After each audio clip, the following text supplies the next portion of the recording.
Good morning to the July 20th, 2021 Lane County Board of Commissioners meeting. We are going to go right into the meeting, although I will remark that it feels a bit poignant after what we all have gone through as it relates to the Holiday Farm fire and recovery and COVID and getting better, that now we are hearing reports that COVID cases with the Delta variant are up amongst the unvaccinated, and that the largest fire in the United States, the Bootleg fire, apparently is creating its own weather. It's so large. So as we move forward, it feels like one step forward, two steps behind sometimes. Forgive me for that comment. We're going to go right to item 1 on our Tuesday, July 20th agenda, which is adjustments to the agenda. Are there any adjustments? No, there are not. Thank you. Mr. Rickoff, item 2, is there any emergency business? I see Chair none. Bernie, none. Yes.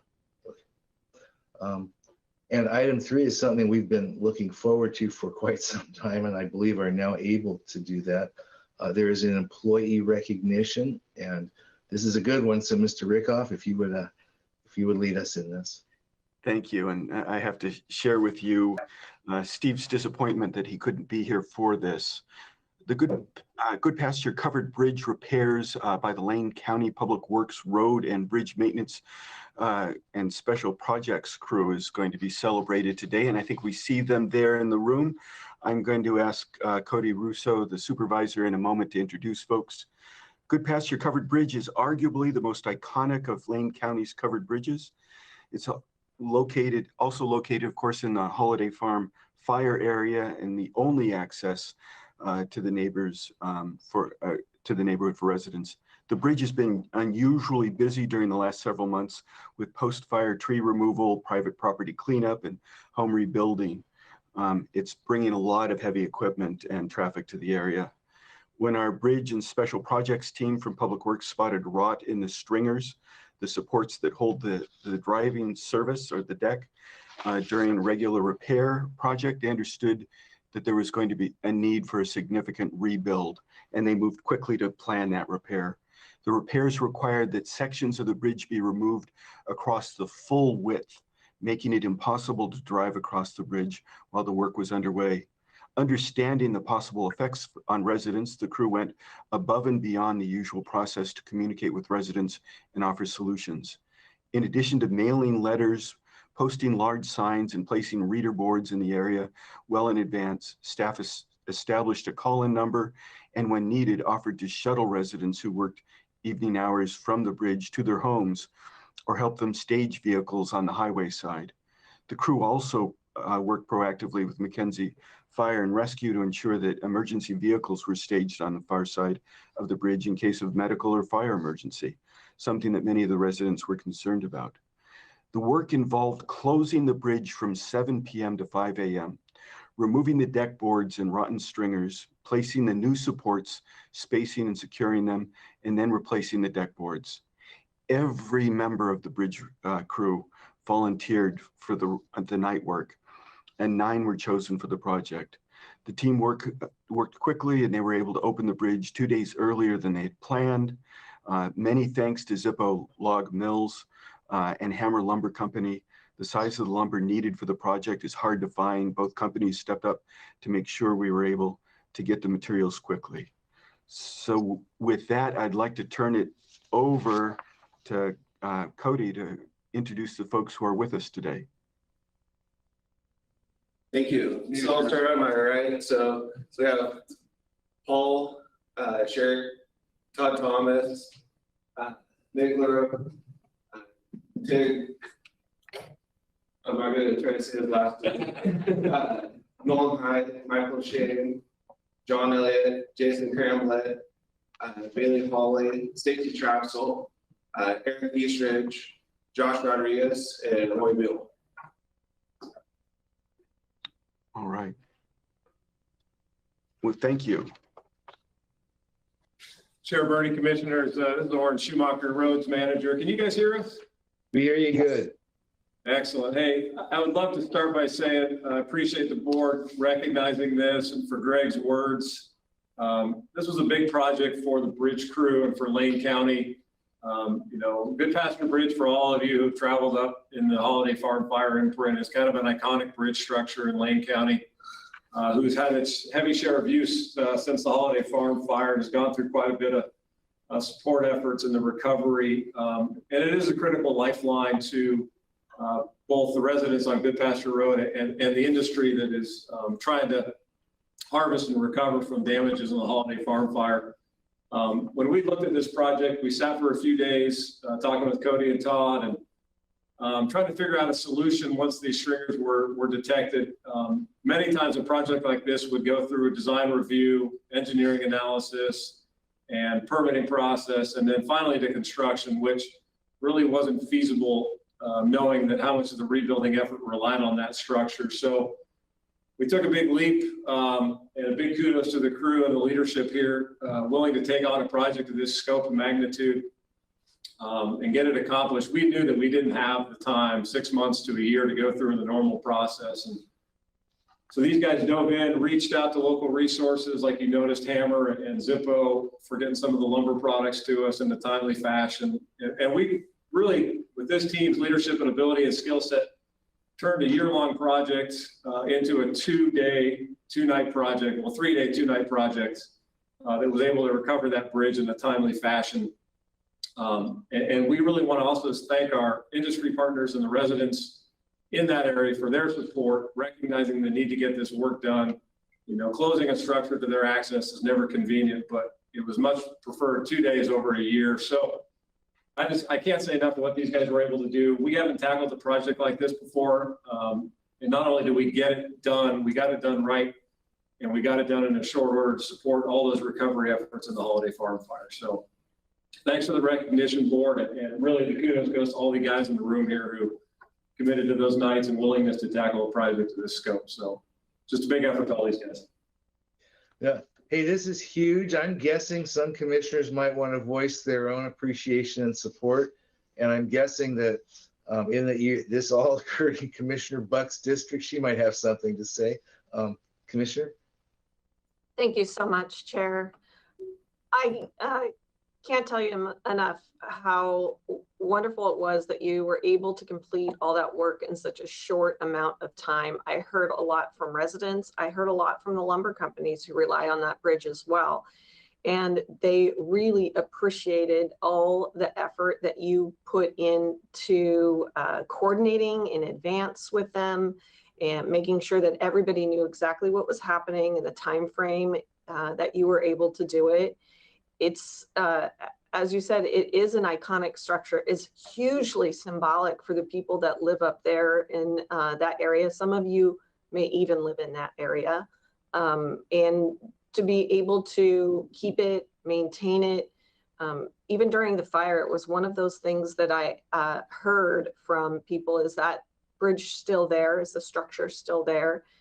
The fact that it remained and that we were also able to move through a structural repair of this size and scope in such a speedy amount of time is remarkable. And I appreciate all of your efforts. Thank you so very much. And I know that the residents and the businesses up there appreciate it as well. Wonderful work. Thank you, Commissioner. Would any other commissioners like to say anything? Yes, Vice Chair Farr. Thank you, Chair Bernie. You know, I'd say thank you from me, but that'd be kind of hollow.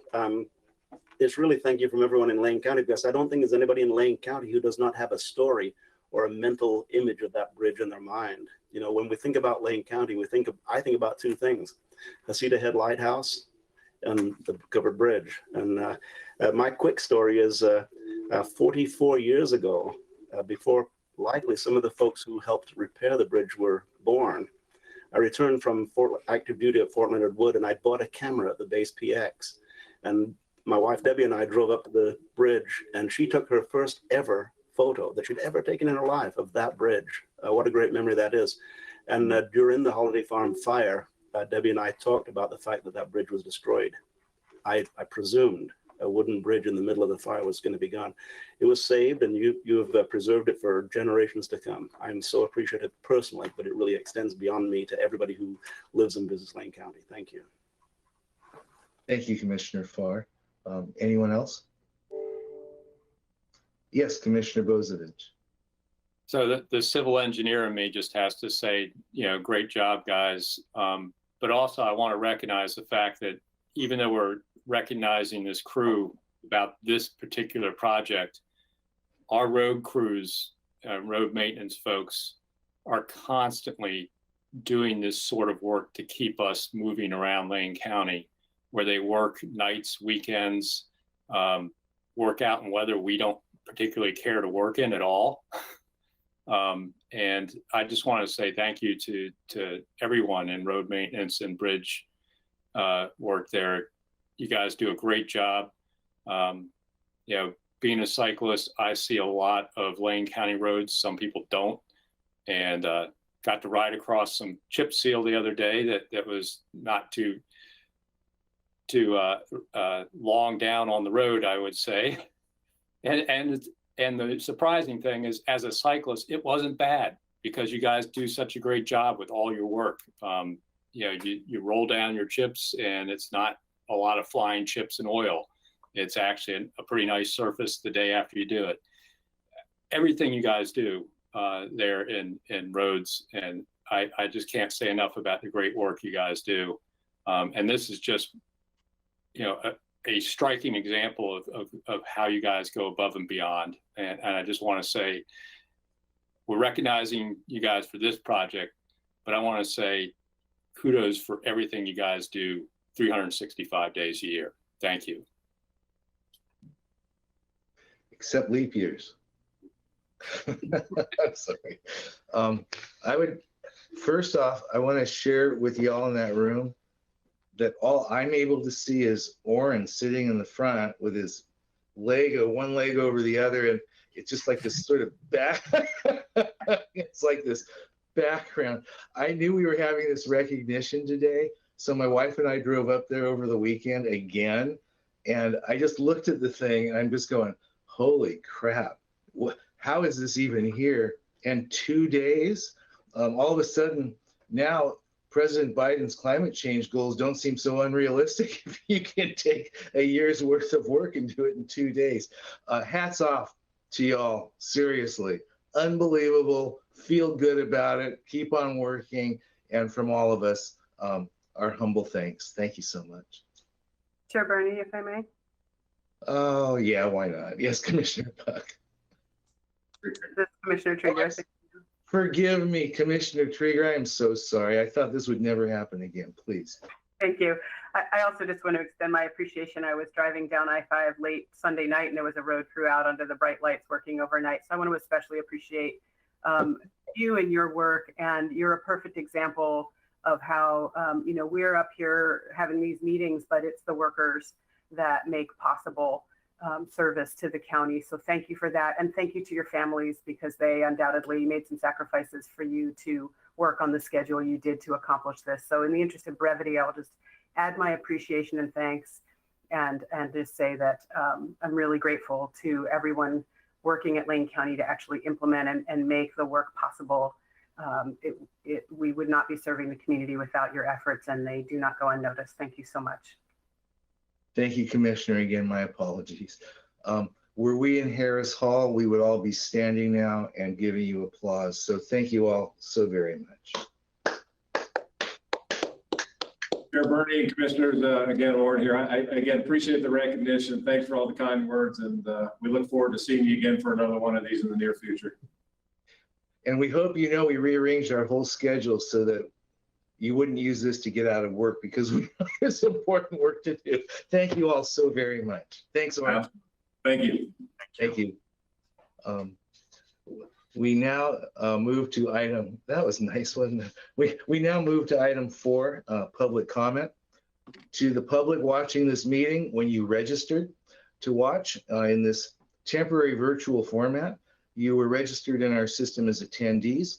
Attendees are webinar participants who are audience members viewing the meeting. your microphone and webcam are automatically muted as attendees. We are now, though, opening the meeting for public comment. If you wish to participate in public comment, please raise your virtual hand to be recognized by pressing the hand icon once. When public comment begins, our meeting organizer, Diana Jones, will call names. When your name is called, you will be unmuted and given 3 minutes for public comment. When your 3 minutes are up, the chair will let you know. You will go back to muted status and the next name will be called. This is the only way, because we never know whether there are a lot or a few, and we really need to hear from everyone that wants to address the board. You can then continue to watch the webinar as long as you choose, and we'll try to give everyone who wishes time to present. Diana, are there people that would like to make public comment to the Board of Commissioners? Thank you, Chair Bernie. At this time, we do not have anyone on the line to give public comment. Okay. Well, thank you very much. Are there any commissioners that have any issues that they would like to speak to the board at this time before we move on? Commissioner, yes, I'm sorry, Commissioner Bozovich, were you raising your hand? Please, Commissioner Bozovich. Thank you, Chair. So quickly, I want to make the public and the board aware. Yesterday was the second of multiple Public Safety Coordinating Council budget meetings as we're trying to prepare our budget for the next biennium to submit to the state based on what was allocated during the legislature. And it's not looking very pretty for the budget there. And I just want to make the board aware of that. We are right now looking at least an 8.5% cut that we're going to have to make to balance compared to the state allocations for grant and aid, which is the primary source of funding for parole and probation, and a certain amount of sheriff's office and other treatment, and then our justice reinvestment grant budget.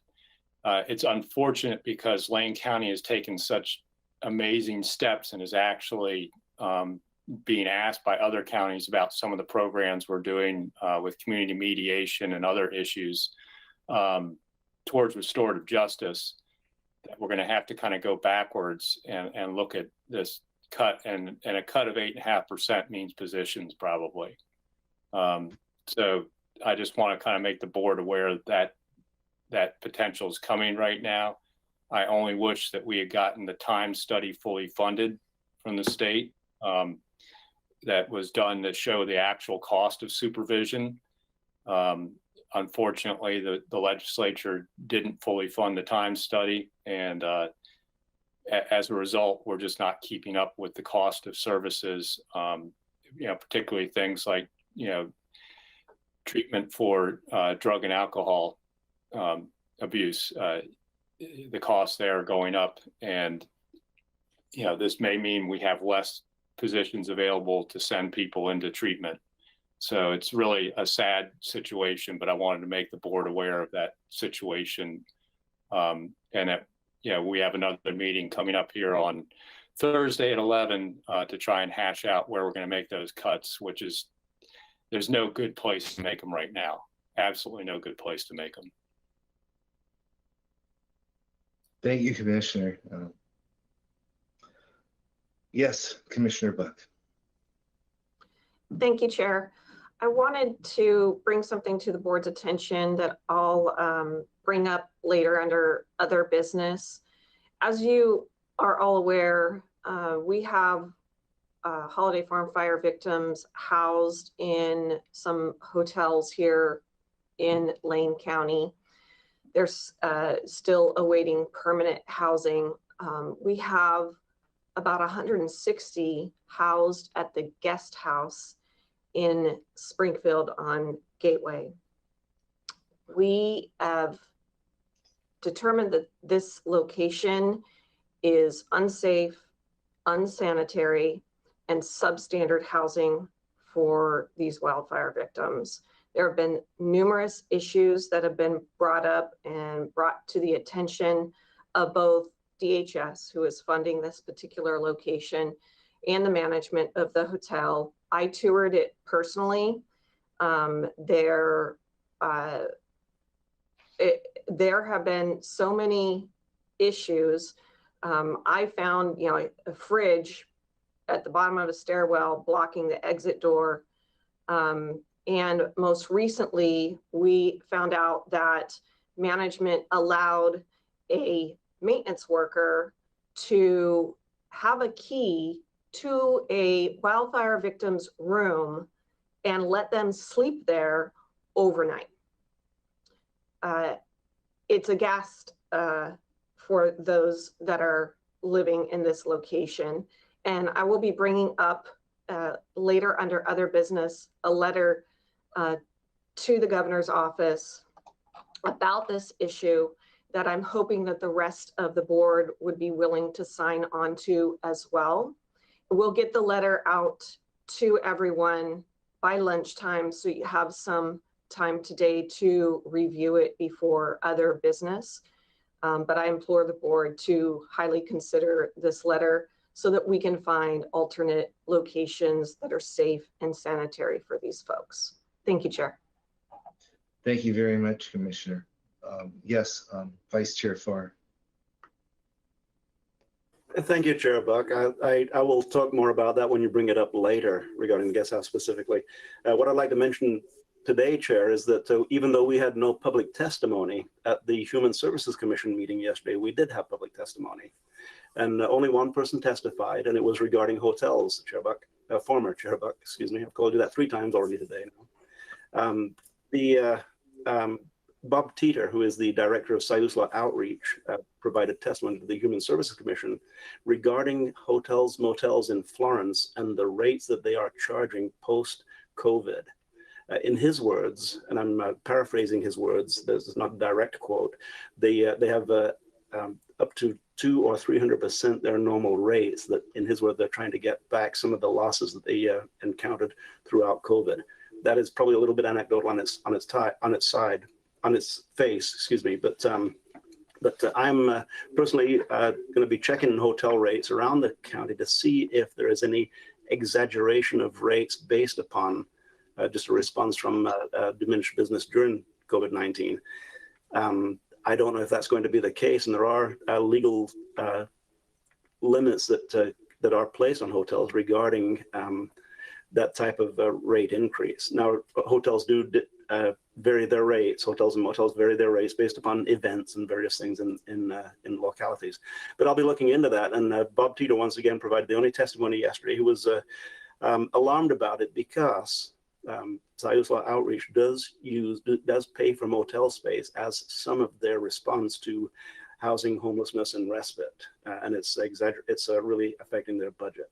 So I'll provide more information, Chair Bernie, once I find out on that. And I know that Commissioner Bozievich is apprised of it. He stays very closely in touch with Siuslaw Outreach. Thank you.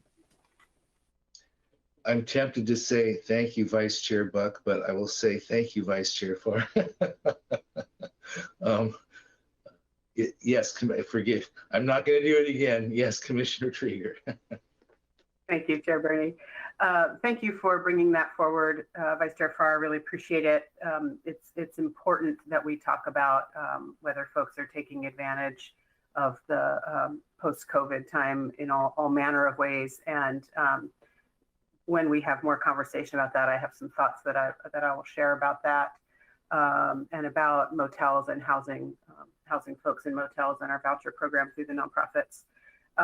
I also wanted to, just as a courtesy heads up, let folks know that during new business, I'll be asking for head nods. We all received about a month ago now from Jocelyn Warren, our public health manager, a memorandum reporting back on the work of the Public Health Advisory Committee on our request for them to dig a little deeper into the options around a polystyrene ban in the interest of public health. So I'll be bringing that back later today and asking for support to move that work forward.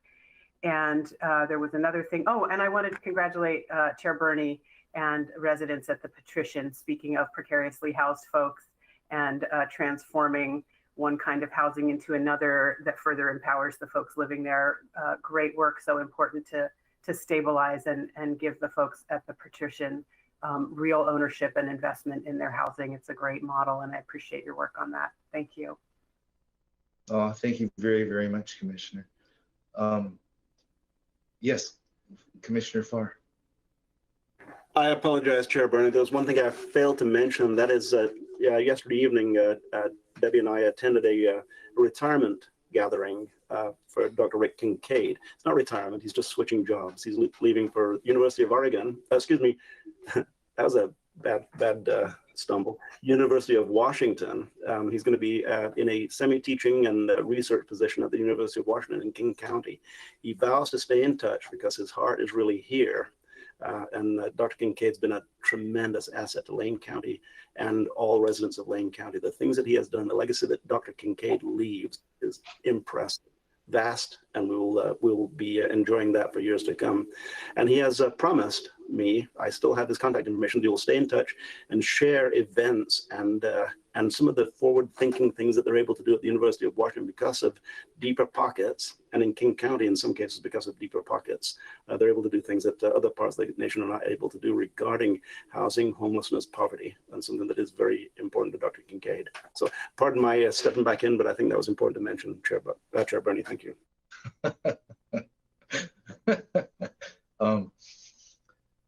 I would like to say, first, in terms of the information Commissioner Bozovich provided us, I know we all feel this way. I just want to articulate how deeply disturbing that is, especially when we look at coming out of COVID and all of the people, both adults and young people.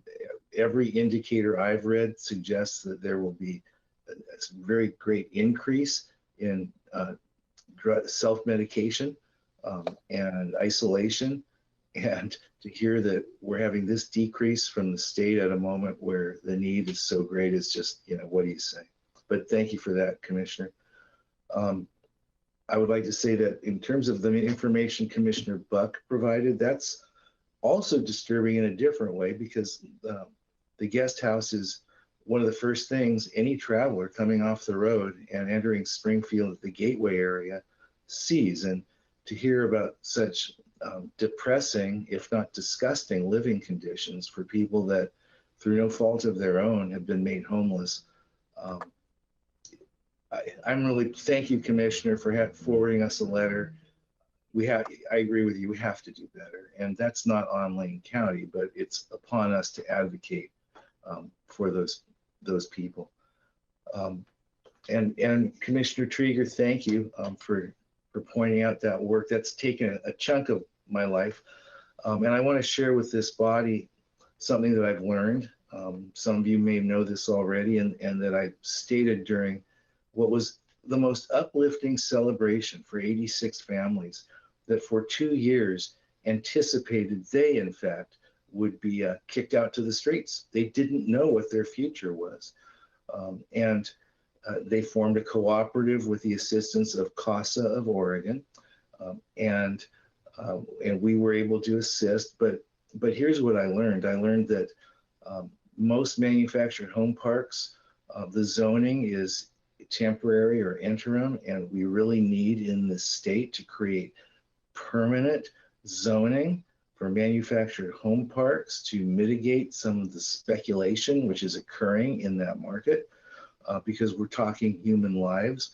So I hope members of this board will join me as we advocate for that for the entire state, not just our area. I'm getting a list from CASA of Oregon of all of the manufactured home parks in Springfield. Apparently several of them will be coming up for sale soon. And we also really need a fund at the state. As I observed, the cobbling together and all the time and really wasted energy if it didn't come to pass, to cobble together financing to enable tenants to exercise their right to purchase their own parks. Well, that right doesn't really mean anything if there's not dollars available to exercise it. That right of first refusal, if you would. So I will also, as a result of this experience, be attempting to get the state to allocate a significant amount of dollars so that CASA of Oregon Instead of cobbling things one off for every one of these and oftentimes ending in failure, we'll simply have a list of criteria by which, after certain things are met, they will draw down on dollars to support cooperative ownership of manufactured home parks. So this was a huge deal for residents, and it was a real learning experience. And it's wonderful to report some good news as we're hearing so many concerns out there. So thank you for the opportunity to state that. Are there any other commissioner issues before we move to item 6 in our agenda? Seeing none. Item 6, county administration, COVID-19 response and recovery. And we have, I know we have Greg Rickoff, and I believe we have Steve Adams with us also. There's Steve. Thank you, Chair Bernie. I'd like to just turn it over to Steve. Okay, good morning, Chair Bernie, commissioners. I am just going to pull up my screen.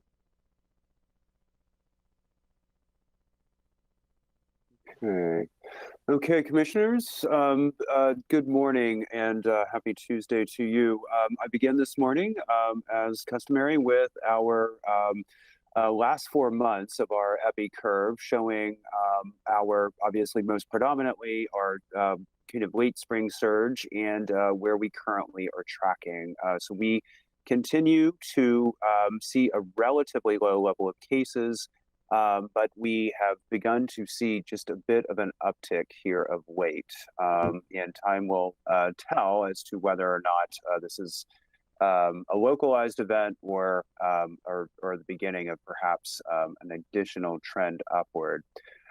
As we zoom out from Lane County, we see in the 2-week average over both for the state of Oregon, an increase in the 2 weeks ending over the weekend here, the 17th, coming back up from 59.3, which was a new low that statewide we plumbed, and we've ticked back up to 77.6 cases per 100,000. Locally, we likewise saw just a tick up, but not anywhere near the same level of magnitude.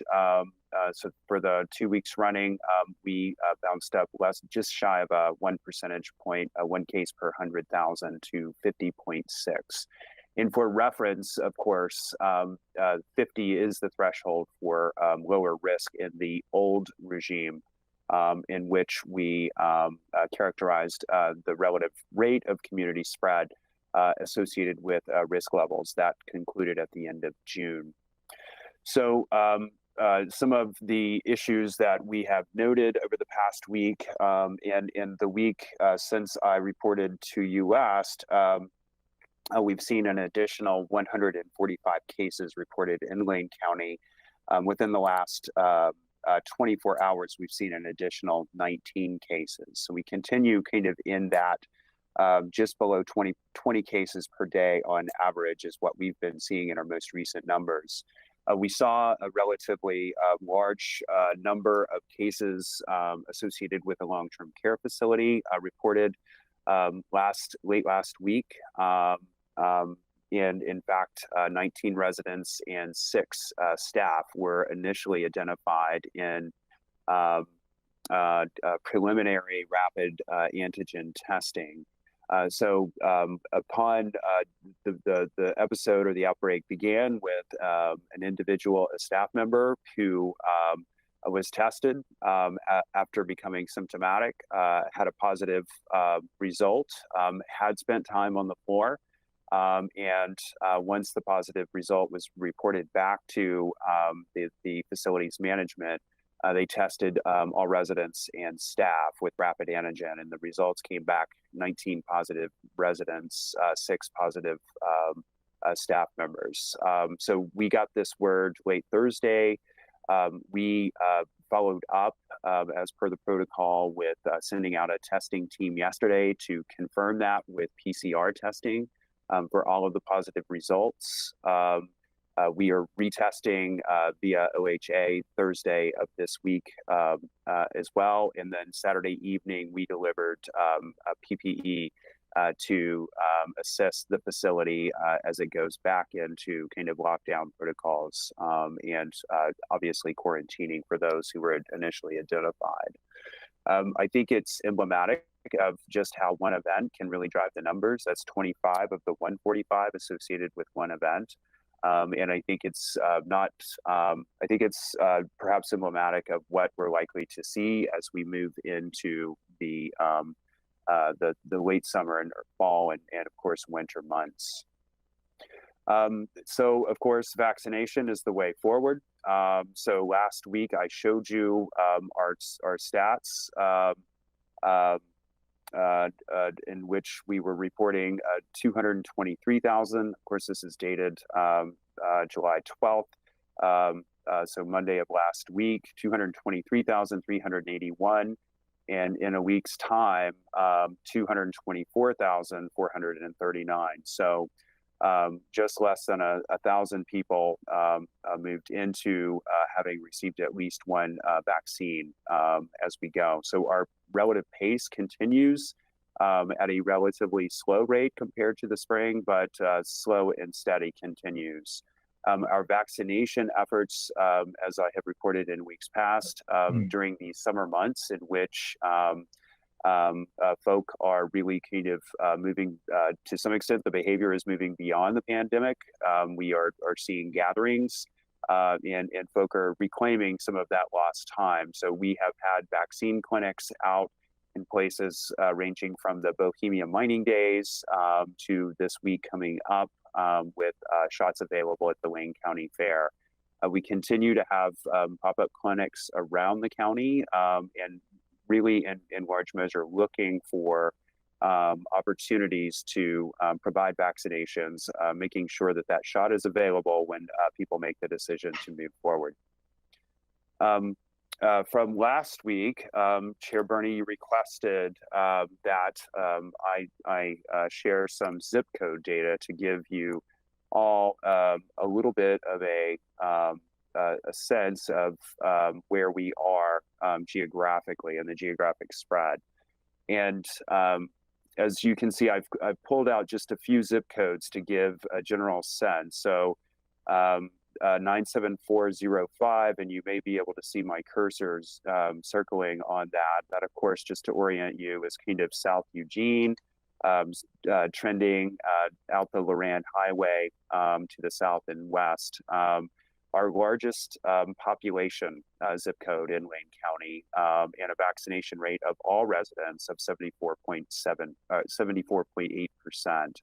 And that's comparable to the two zip codes in the greater Florence area as well, 97439 with just shy of 70%.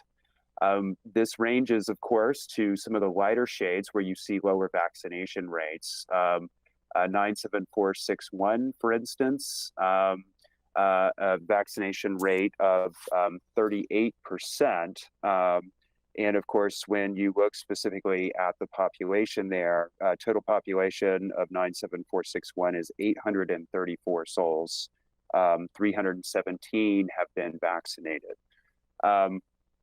Likewise, down in kind of the south and east of the county, 97434, another low vaccination rate. Total population in that area is 959 individuals. 381 of whom have been vaccinated.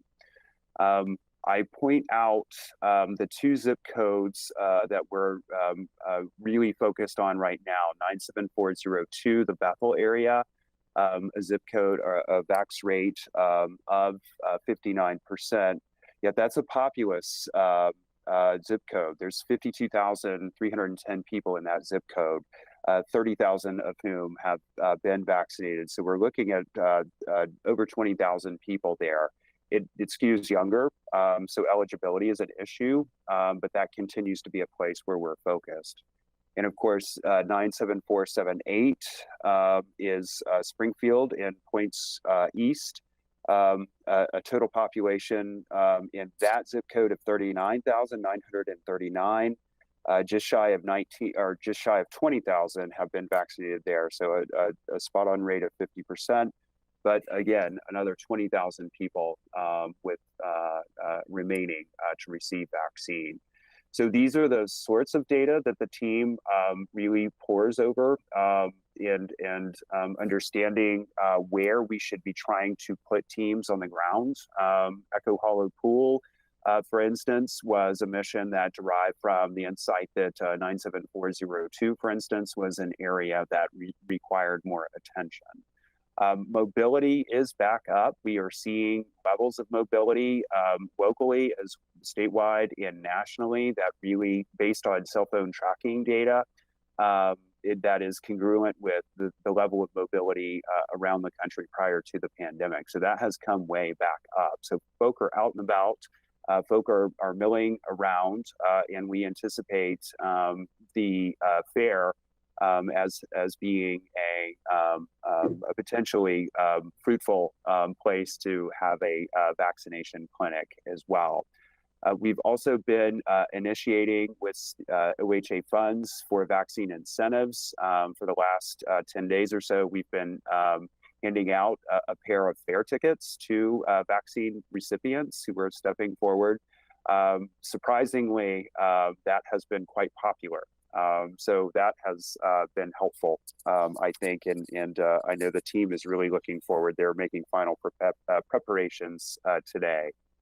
And finally, commissioners, I wanted to come back to some questions elevated, really, Commissioner Trieger specifically was asking about the provisions of local public health authorities. And just as we see Delta variant emerging in other jurisdictions around the country, we're following, of course, news out of Los Angeles County and other local public health authorities as well that are seeing larger outbreaks of Delta.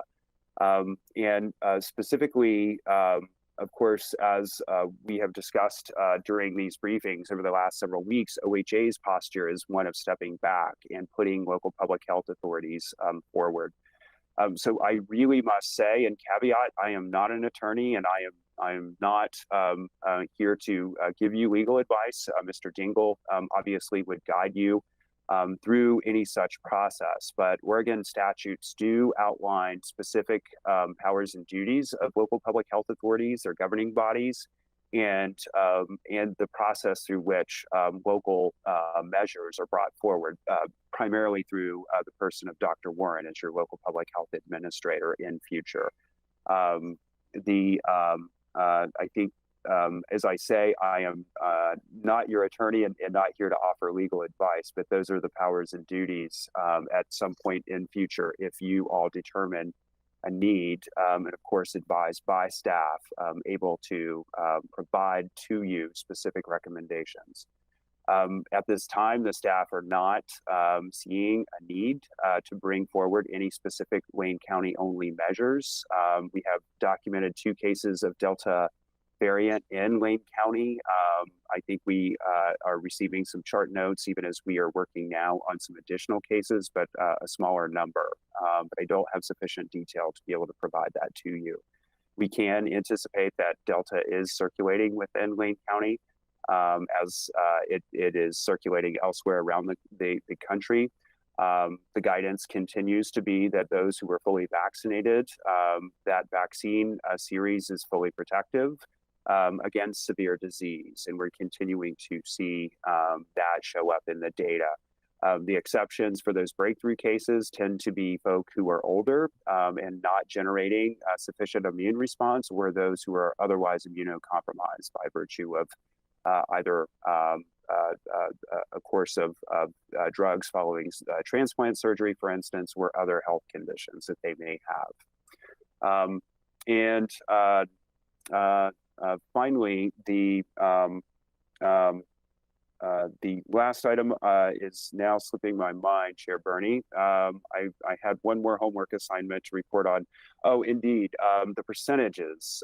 So at our last briefing last week, you requested I believe Commissioner Trieger and others requested that Lane County move forward with reporting percentages as we understand them of new cases, hospitalizations, and deaths.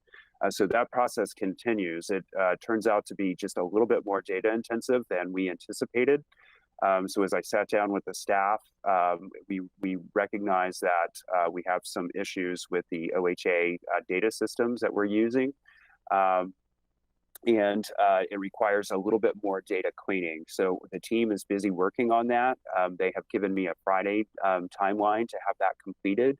And as you know, every Wednesday we provide a weekly report publicly. And so our projection is to be able to provide that data next Wednesday in our weekly report.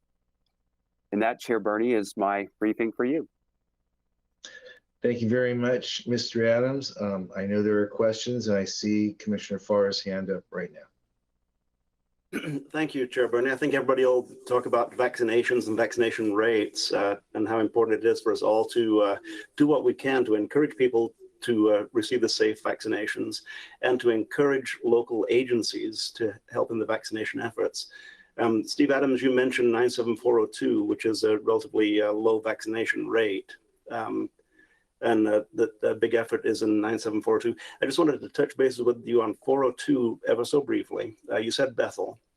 Of course, Bethel is in part in 402. There are two school district headquarters in zip code 402. 4J and Bethel school headquarters are in 97402.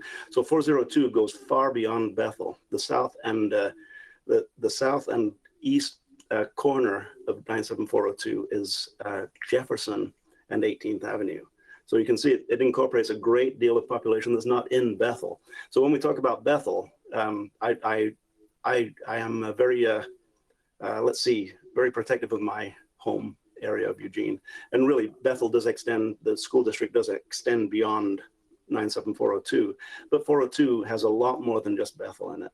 So we need to spread it out to agencies throughout the community. I'm not sure what 4J is doing. I do know I had dinner with the chair of the Bethel School Board last night, and that person informed me that Bethel is very active. The school district is very actively, even through the summer months, trying to encourage vaccination. So we need to make sure that people understand that it's not just the county involved in the vaccines, as you've mentioned, Steve Adams, and that has been your outstandingly successful task, is bringing more agencies into our efforts regarding vaccination. I'll let others talk more about that, but thank you very much, Steve, for the work you do. Thank you, Commissioner. Chair Bernie, I am grateful to Vice Chair Farr's correction of my shorthand. 97402 most assuredly extends well beyond Bethel. I tend to use my shorthand as we try to assign parts of town or the geography to that, and the point is extremely well taken. I've long thought the world revolves around Bethel, but some people differ with me on that one. I can't imagine who might in this room right now. Steve, I don't think that question required a response, but there will be others that do. So yes, Commissioner Buck. Thank you, Chair. Mr. Adams, I'm getting some confusion from folks in my district as to whether there will be folks going door to door to try to get more vaccines in arms. Can you let us know what's happening there?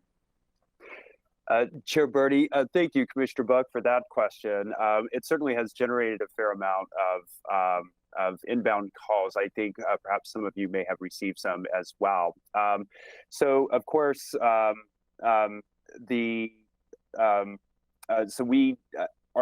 esteemed press secretary, Jason Davis, did an interview with a local television station talking about some of the efforts that we've been exploring in terms of getting a vaccine out to individuals, primarily homebound individuals or others who have access issues. Interestingly, that story got picked up in online media, and we found a number of stories that linked back to this particular story, which suggested that Lane County was on the verge of sending out the National Guard to go door to door to provide vaccine efforts. That, of course, is not something that we're interested in attempting to use the National Guard for. nor is that a request that we think would ever be approved, particularly now during fire season when all of our state resources are flat out in many respects. We, in fact, have been using a state facility to provide vaccinations in home for those individuals who are otherwise homebound and cannot receive vaccine. And we've continued to be able to successfully refer individuals to this state service, this state-funded contract. We have, in some of our Spanish language outreach, recently put flyers out at grocery stores and bodegas and other places, and interestingly began to receive some phone calls from monolingual Spanish speakers requesting just this very thing, that is it possible that we could send someone to their home? The volume has been fairly low in that regard, and we've been able to do that, make arrangements to have a team swing by a home on their way to another location to stand up. So we have been exploring whether or not we have the resources to be able to accommodate this, both from an inbound call perspective within our call center, as well as our outbound service delivery with our mobile vaccination teams. It is something that I would like to provide to the greatest extent possible. Obviously concerned a little bit about the resources and the ability to be able to accommodate that at scale. But our general sense at the moment is that the demand for that sort of service now, as we sit here in the latter half of July, would be a very different matter than, say, April, when we were really seeing much larger levels of demand. So at this point, every shot counts, and it truly is a race. So we are very keen to provide as much service as we possibly can. Thank you. Thanks, Steve. Thank you, Commissioner Buck. And yes, Commissioner Bozovich.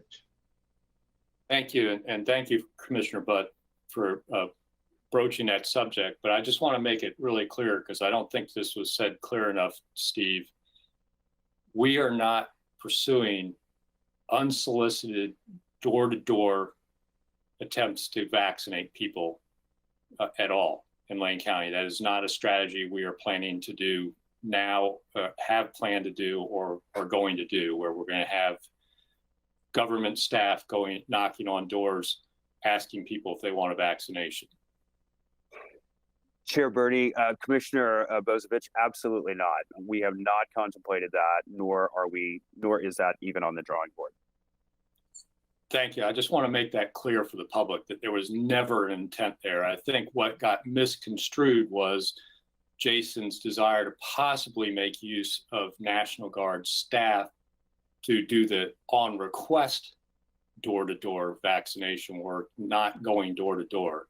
And it's never been the intent of Lane County to go door-to-door, particularly with folks that are from the military, where it would look extremely coercive. So I just wanted to make that absolutely clear for the public. Lane County is not going door-to-door to ask you to get vaccinated. Period. It's never been a part of our playbook. It's not going to be part of our playbook. That said, what can we do to put out good information about the safety and efficacy of the vaccines versus the hospitalization cost and the mortality of the actual disease? It's still, as an engineer and logical person, it's still dumbfounding to me that I'm arguing with people about, they hear a news story about some adverse, vaccine adverse reaction, and it's one story, and suddenly the entire thing is too dangerous to get vaccinated or something like that. It just, there's no perspective of the, I think we're approaching 340 million doses in this country. And we're talking about, at most, about 6,000 possible deaths. And when one of the things people don't realize is that's not truly linked to the vaccine yet. Those are just possible. And when you talk about 340,000 people, having 6,000 deaths sometime within a week of an event, that's, you're going to have actually more people die than that period. So it's kind of one of these things where people are trying to link things that may not be linked. How can we get some good information out there about how slim the chances are of an adverse reaction, how effective these vaccines are, which I think Commissioner Trieger asked about last time, and we still haven't quite had the data put together about, whether we're seeing cases in the unvaccinated versus vaccinated, which I think it's been pretty well documented that the majority of new cases now are unvaccinated people. And people want to downplay this disease, and everything every statistic I've looked at, this is a deadly disease, which once you get, you have a really strong chance of dying, much more so than many other diseases. But it's not just death that's about this disease. So many people are hospitalized that eventually get better, maybe not permanently. I know a person now that can barely talk after his almost 3-month stint in the hospital, let alone what that's done to his personal finances. We need to talk a little bit more about how impactful this disease can be to people so that they understand that risk-benefit decision better. And I just don't know how to get that out there, that people seem to be getting such bad information about the vaccine. What can we do to get good information out there? Chair Bernie, Commissioner Bozovich, you raise a host of really thorny issues that we really are wrestling with daily to try to figure out how to be more effective communicators. We find ourselves living obviously within a national media environment and a regional media environment, which are important overlays to our local kind of communication. A couple of sources, a couple of publications have come out within the last week that are particularly compelling. So the Kaiser Family Foundation has been doing a vaccine monitor, a monthly massive survey. And I have actually used that graphic in previous updates to the board, in which on a monthly basis, they're tracking the percentage of those individuals who are they're going to get their shot as soon as they can, only if required. You may recall that histogram that I presented in the past. And that has been an important tracking. So this past, throughout the course of June, they essentially reached out and did a much deeper dive, qualitative assessment with a relatively large sample of individuals that they interviewed initially back in January about their attitudes to see if those who said, for instance, that they would get their shot as soon as they can, did they really get their shot as soon as they could?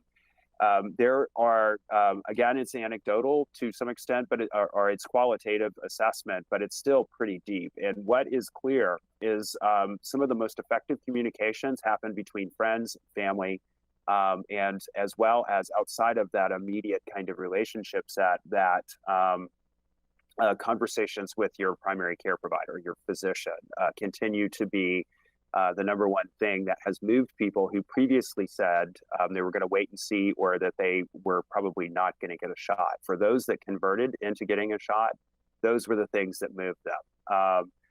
It's very rich and worth the 15 minutes it would take to read. The University of Oregon, just within the last couple of days, likewise, Ben Clark and team released a survey here in Oregon of 600 respondents, 300 urban, 300 rural. And of course, they were sampling statewide, so it's not immediately just a Lane County sample, but their findings, in fact, confirm much of what the Kaiser Family Foundation had put forward as well in terms of is the public sector an effective messenger in some of the decision making right now? And their findings were no, they were not. That some of these friend networks are particularly effective. Another note from that study is that 10 individuals in the social media world really were responsible for the vast majority of the misinformation that's out there. Some many of whom are essentially, this is part of their business model to question the efficacy of a vaccine. But these are the posts that continue to circulate on Facebook, on Twitter, and other sources of social media. So really, it is quite remarkable how concentrated some of the anti-vax messaging origination actually is and how pervasive it becomes. And as you know, some of the social media stuff really in our kind of current society takes on the friend and family channel that used to be occupied by actual in real life conversations with your friends and your family. And that is continuing to poison the well. We continue active efforts to our provider community, encouraging doctors to have that conversation with every patient as they come in. Are you vaccinated? Do you have concerns or questions?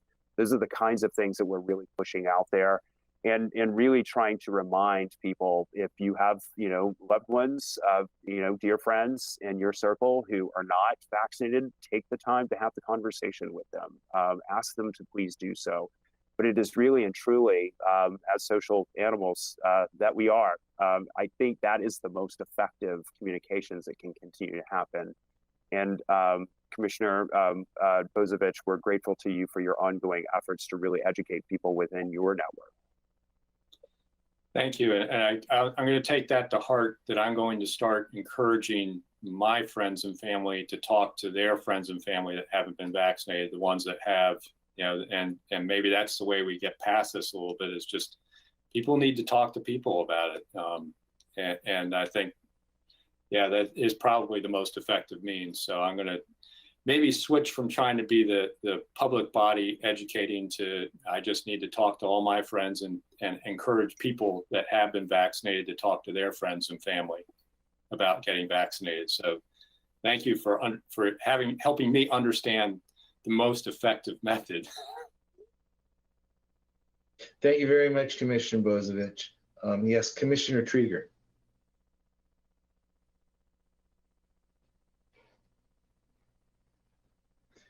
Commissioner Trieger, we can't hear you. Thank you. Sorry, apologies. Has to happen at least once in every meeting, right? I have several things. First, I just want to make a comment in follow-up to the exchange that just happened. It goes well beyond just encouraging people to get vaccinated. It goes to whether we, as representatives of our local government, are helping create a climate of trust in government. And because the vaccine development and the rollout of vaccine programs, and us as the local health authority, our government, and it's very confusing to people to promote vaccine usage, but in other ways not support and ensure people, and again, contribute to a climate of trust in state and local government. So the message needs to, and the climate needs to go beyond vaccine safety and efficacy when we're talking with our friends and family and when we're using our platforms otherwise. I think that's just critically important. On the topic of social media and medical misinformation, I actually just last night was listening to an episode of the In the Bubble podcast, which is produced and hosted by Andy Slavitt, who spent time both in the Obama White House and also recently as a COVID response advisor to President Biden, and has been the head of the Center for Medicare and Medicaid Services, a government agency, just a real authority on COVID. And he had Surgeon General Vivek Murthy on the last episode, talking about medical misinformation and the scourge of social media in perpetuating medical misinformation and how dangerous it is. And of course, containing that on any large scale is out of our scope, but we do each have both personal and political platforms that we can not only ensure we're sharing accurate information and not sharing misinformation, but ensure we're shutting down conversations and clarifying and redirecting anything that we might observe others doing, and redirecting folks that have trust in us to more accurate sources and to not encourage that kind of conversation. It's just so important. It's a genie that we may not be able to put back in the bottle, and it really is. It's really troubling. I also want to say regarding the door-to-door, as a former Meals on Wheels driver, I can't emphasize enough how critically important it is to sometimes deliver a service directly to someone who, for any number of reasons, can't get out to access that service themselves. I understand there's a difference between an unsolicited trip to someone's door, but I also really do believe that that classic public health saying is we need to make the healthy choice the easy choice. And in this case, getting vaccinated is the healthy choice, and everything that we're doing to make that as easy as possible, we need to keep doing. I'm wondering now, my questions start with, where are we with worksite clinics, particularly focusing on those industries that tend to have a higher percentage of lower wage workers and workers, particularly from the Latinx community. I'm thinking about fast food restaurants. I'm thinking about landscaping and roofing companies, or even day labor centers, because these are the folks who not only are experiencing higher rates of vaccine or of disease, but have a harder time juggling schedules because they don't have the luxury many of us do of being in charge of our own scheduling or having the resource to arrange childcare and transportation to a medical appointment. So worksite clinic, targeted worksite clinic outreach is my first question. Chair Bernie, Commissioner Trieger, we have been focused on worksite clinics since essential workers first became eligible some months ago. We had some success in getting and scheduling worksite clinics early on, and reached saturation in terms of workplaces that were willing to host us. And that has been some time now. We have continued our outreach. We have days scheduled for one of our mobile teams that we call roving. And essentially they are literally going business to business, making inquiries. This team that we have allocated is bilingual and native Spanish speakers, and are doing very specific outreach and engagement with those facilities. So we have had success in making a stop and getting 2 shots and then moving on, or leaving flyers, some of the monolingual Spanish audience materials that I spoke of earlier in some of those locations, and continue to move forward. We continue that outreach. We are not finding we're not finding locations now where we're finding an enormous number of shots. It truly is making a stop, getting a couple of shots, and moving on to the next place. Great, thank you. My other question is regarding the long-term care facility with the outbreak. Are there other, the worksite is not requiring vaccination for their staff.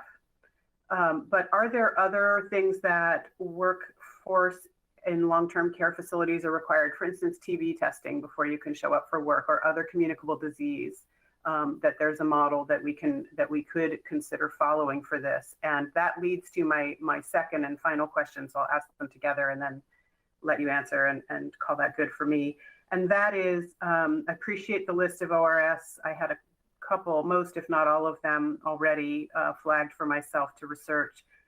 But I think getting ahead of things and thinking about what might local measures look like, whether we're actually discussing enacting them or not, would be good for us to not get caught behind the 8 ball.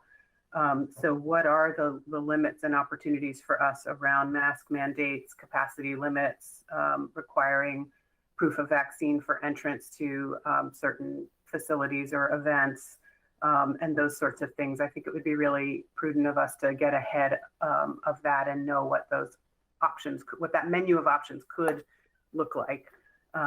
But back to long-term care facility, maybe that's out of the county's hands, I'm not sure, but if you could share any parallel there with other communicable disease prevention strategies that are in place that might be relevant to COVID. And thank you so much. Indeed, Chair Bernie. Commissioner Trieger, the long-term care facility issue is absolutely one that is of concern to us. So with respect to that particular industry, OHA following a Department of State audit, put out a voluntary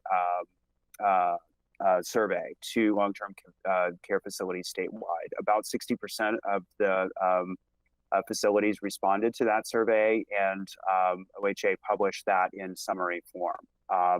OHA is indicating to us that they're taking a stepwise approach to addressing long-term care facility vaccination rates. So the next step was to make that survey mandatory. And this reports essentially what the vaccination rate is among staff as well as amongst residents.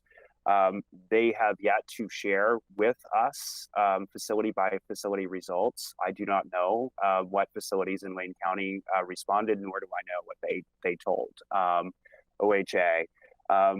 We were told by OHA that at some point in the near future, we will be given access to that information so that we can do appropriate outreach and engagement there. Oregon law currently precludes health care workers as defined under a particular operating statute from being required to have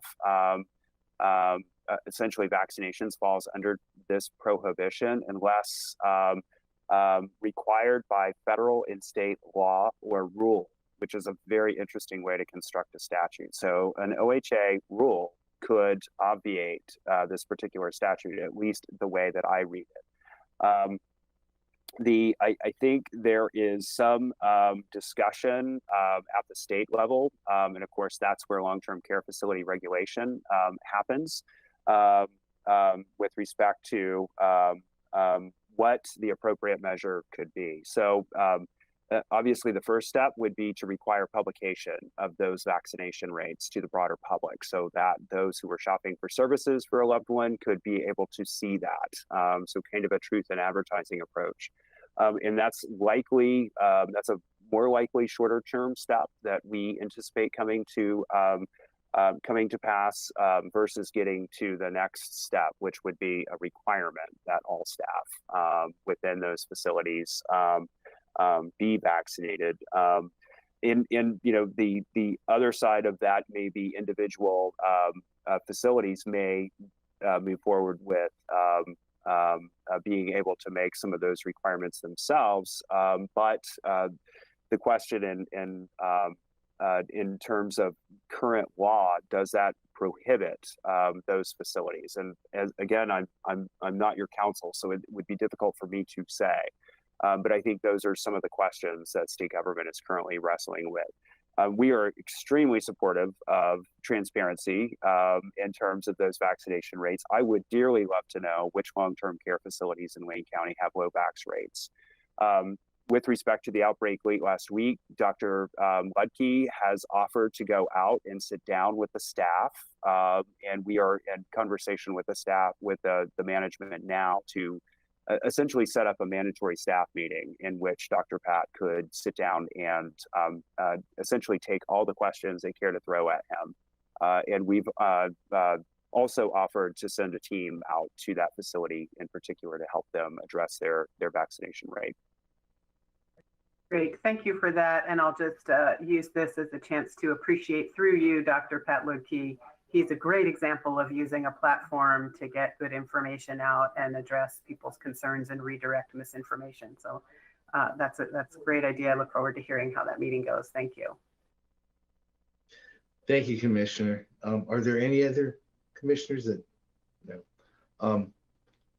I have several points. One, Greg and Steve, let's remember from a time management perspective at agenda setting, we're now well over twice what was anticipated for this item.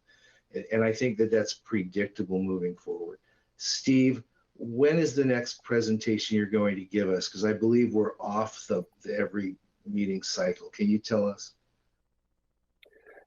Chair Bernie, I believe it is the 3rd of August, if memory serves. So it's a couple of weeks? It is. Okay, thank you. A couple of comments. I think the zip code information was really insightful. And thank you very much for doing that.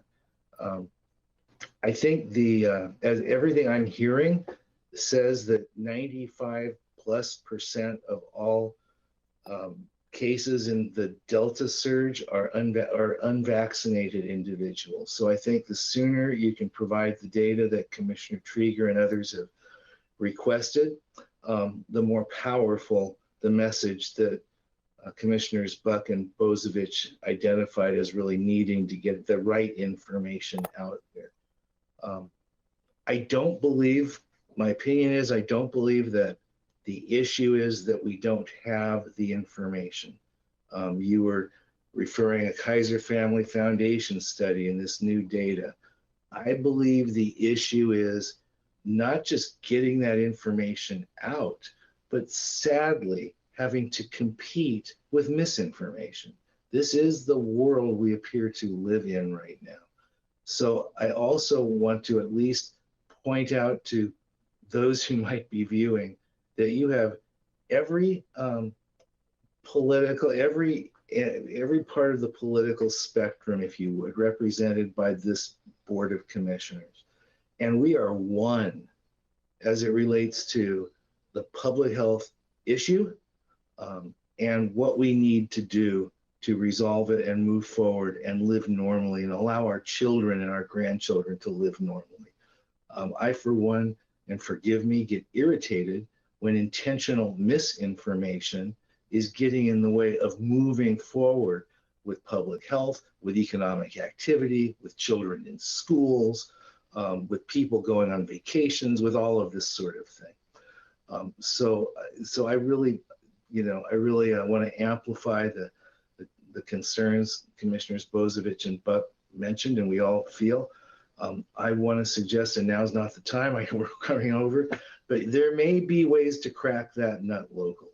And in addition to talking to our friends and our family and those who trust us, et cetera, our spheres of influence personally, there may be ways that we can structure and get the attention of all the media in this county and have perhaps a private briefing with them about what's going on and what kinds of objectives we need them to report from traditional to alternative media, to youth-run media, to every kind of newsletter. There may be ways to convene similar kinds of meetings with every elected official, from dog catcher to state representatives in all of the communities that make up Lane County, because there are a lot. I believe Commissioner Bose, over 70 communities in Lane County. It's a diverse county. And so I believe there are some opportunities to think creatively and get this word out.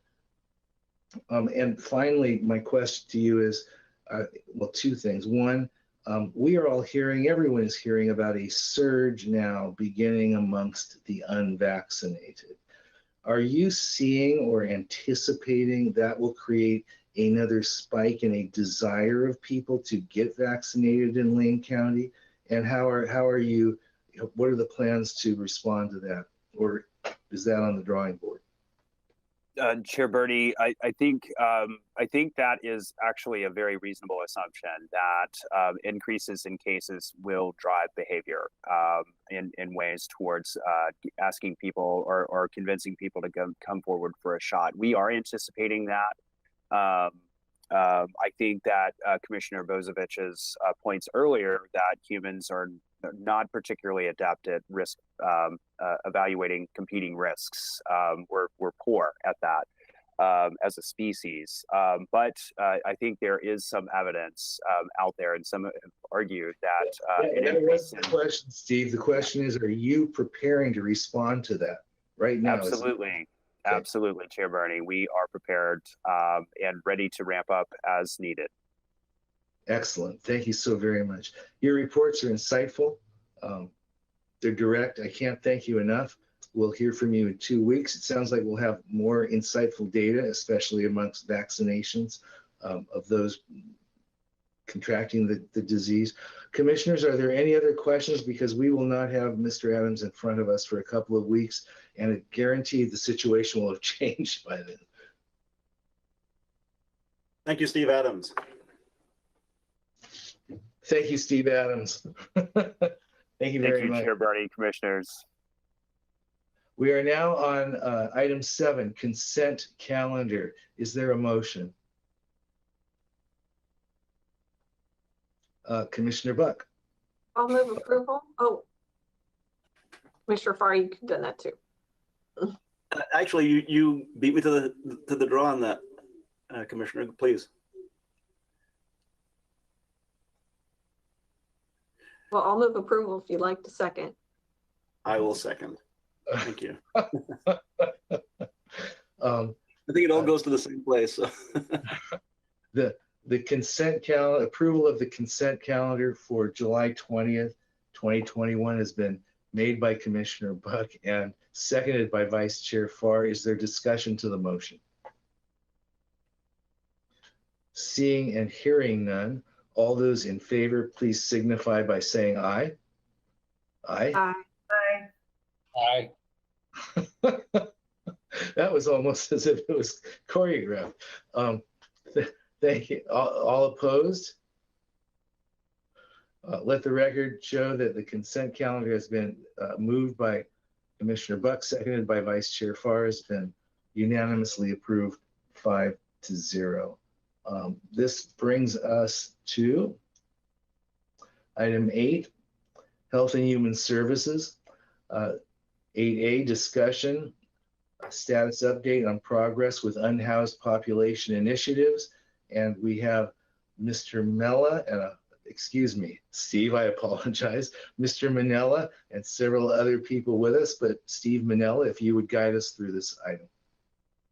Good morning, Chair Bernie and Board of Commissioners. It's my pleasure to introduce 3 of our staff who work here at the Human Services Division. I'm Steve Manella, I'm the Human Services Division Manager. This morning, you are going to hear from Lisa Stewart. She is our Senior Management Analyst and is in charge of all of our data and quantitative information regarding homelessness and human services. Stephanie Talbot will update you on our progress implementing a number of our federally funded and state funded rental assistance programs, and James Ewell, who is our program supervisor for our outreach and coordinated entry, will update you on progress with outreach and coordinated entry throughout the county. Coming on the heels of the report on COVID-19, I wanted to mention to you all that we're still in an environment where the CDC is requiring that all persons who are in shelters remain distant, socially distanced. The 6-foot distancing, it continues, the masking continues, and sheltering. And what that does overall is it means that the census at the traditional congregate emergency shelters continue to be lower than normal. And Lisa can share with you as well some of the data about utilization of those shelters. And it is also driving work that we're doing. And as was mentioned earlier this morning, we continue to house folks in uncongregate shelter in many alternative ways, as well as in local motels. And so with that as an introduction, I'm going to turn over the presentation to Lisa Stewart. Okay, thanks, Steve. Let's get going. So what I'm going to be speaking about is in response to the TAC report. And just on the safe side, I'm going to turn my camera off just so I can show my screen and we don't have problems.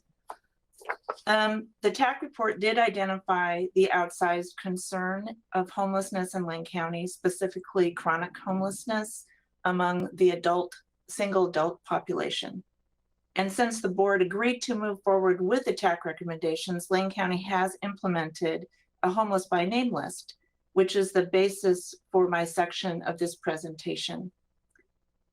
And we do publish out these data that you can see on my screen here once a month in partnership with Dana Davison in Health and Human Services Quality and Compliance Division, which is a wonderful partnership we enjoy. There we go. So each month, the county publishes out the report with a number of people in Lane County who are experiencing homelessness. And we use for this report a really strict definition of homelessness, which includes people who are staying in emergency shelters or are alternative shelters and camps, as well as those folks who are unsheltered, such as staying in their vehicle, living in a park, or in a place that's really not meant for human habitation. The calculation that we use is a type of a rolling trend, which means that the list includes only those people active during the last 90 days in our homeless management information system, which we call HMIS.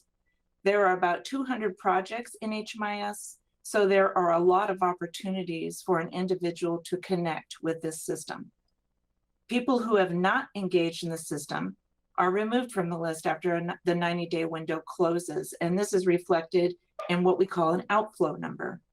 Why do we remove people? Well, agencies track services such as food boxes, showers, bus passes, gas money, housing navigation assistance, shelter, deposit assistance, utility payment assistance, clothing, day access center use. And you probably think that I finished, but I could go on for a long time, and many more. If the individual is not engaged with at least one of these service providers, then we are very confident that the individual is either no longer in Lane County or is not able to access services for some reason or no longer needs services. So this needs information is extremely important to us as we seek to improve the system so we can build and resource a right-sized system to address the needs of people experiencing homelessness in our community.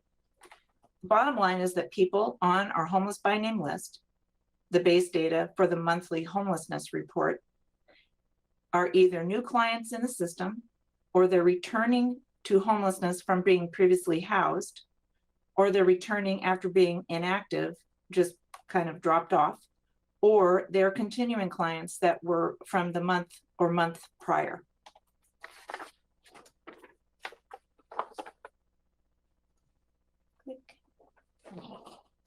So inflow is the inflow number represents people who were not on the list last month, but who had an assessment which indicated that they are now experiencing homelessness and that they have also received a service from one of the participating agencies. So looking at this inflow number, we can see that 63% are returning to the list. They were previously on the list in the past, but they weren't on the list the last month. 60, then let's see, 12% are returning people who had been housed in rapid rehousing or permanent supportive housing projects and are now homeless again. And 25% are new to our system. Now, they may not be newly homeless. Some of the people may have been dealing with their unhoused situation on their own with no assistance, or have moved here from other communities where they were unhoused, but they're new to our system of our 200 projects that use the HMIS. So the inflow details, what I did was I just looked at last month. I looked at May, actually. And in May, there were, on average, there's about 133 new client records created where the person is unhoused. In May's, it was unusually high, it was 175, but the breakout is that for these new folks, 86% were adults, 69% were adult-only households, or what sometimes are called single adults, and 4% of the adults are veterans. And the reason that we break out this information by household type, or whether adults and children are veterans, is because we do have specific outreach targeting these different population groups. The other interesting thing about these, the detail, is that 55% of the people who were added to our by name list their first service was from a homeless service provider, such as a day access center, emergency shelter, or street outreach. But 45% were first served by a provider that is not considered like the core homeless services, such as a food pantry or a community service center or a congregate meal site. So I think that's just really interesting that we're able to identify people that we want to reach out to, because our homeless management information system is so complete in our community. We are really lucky to have such great partnerships. Oops, there we go. I didn't miss anything. Yeah.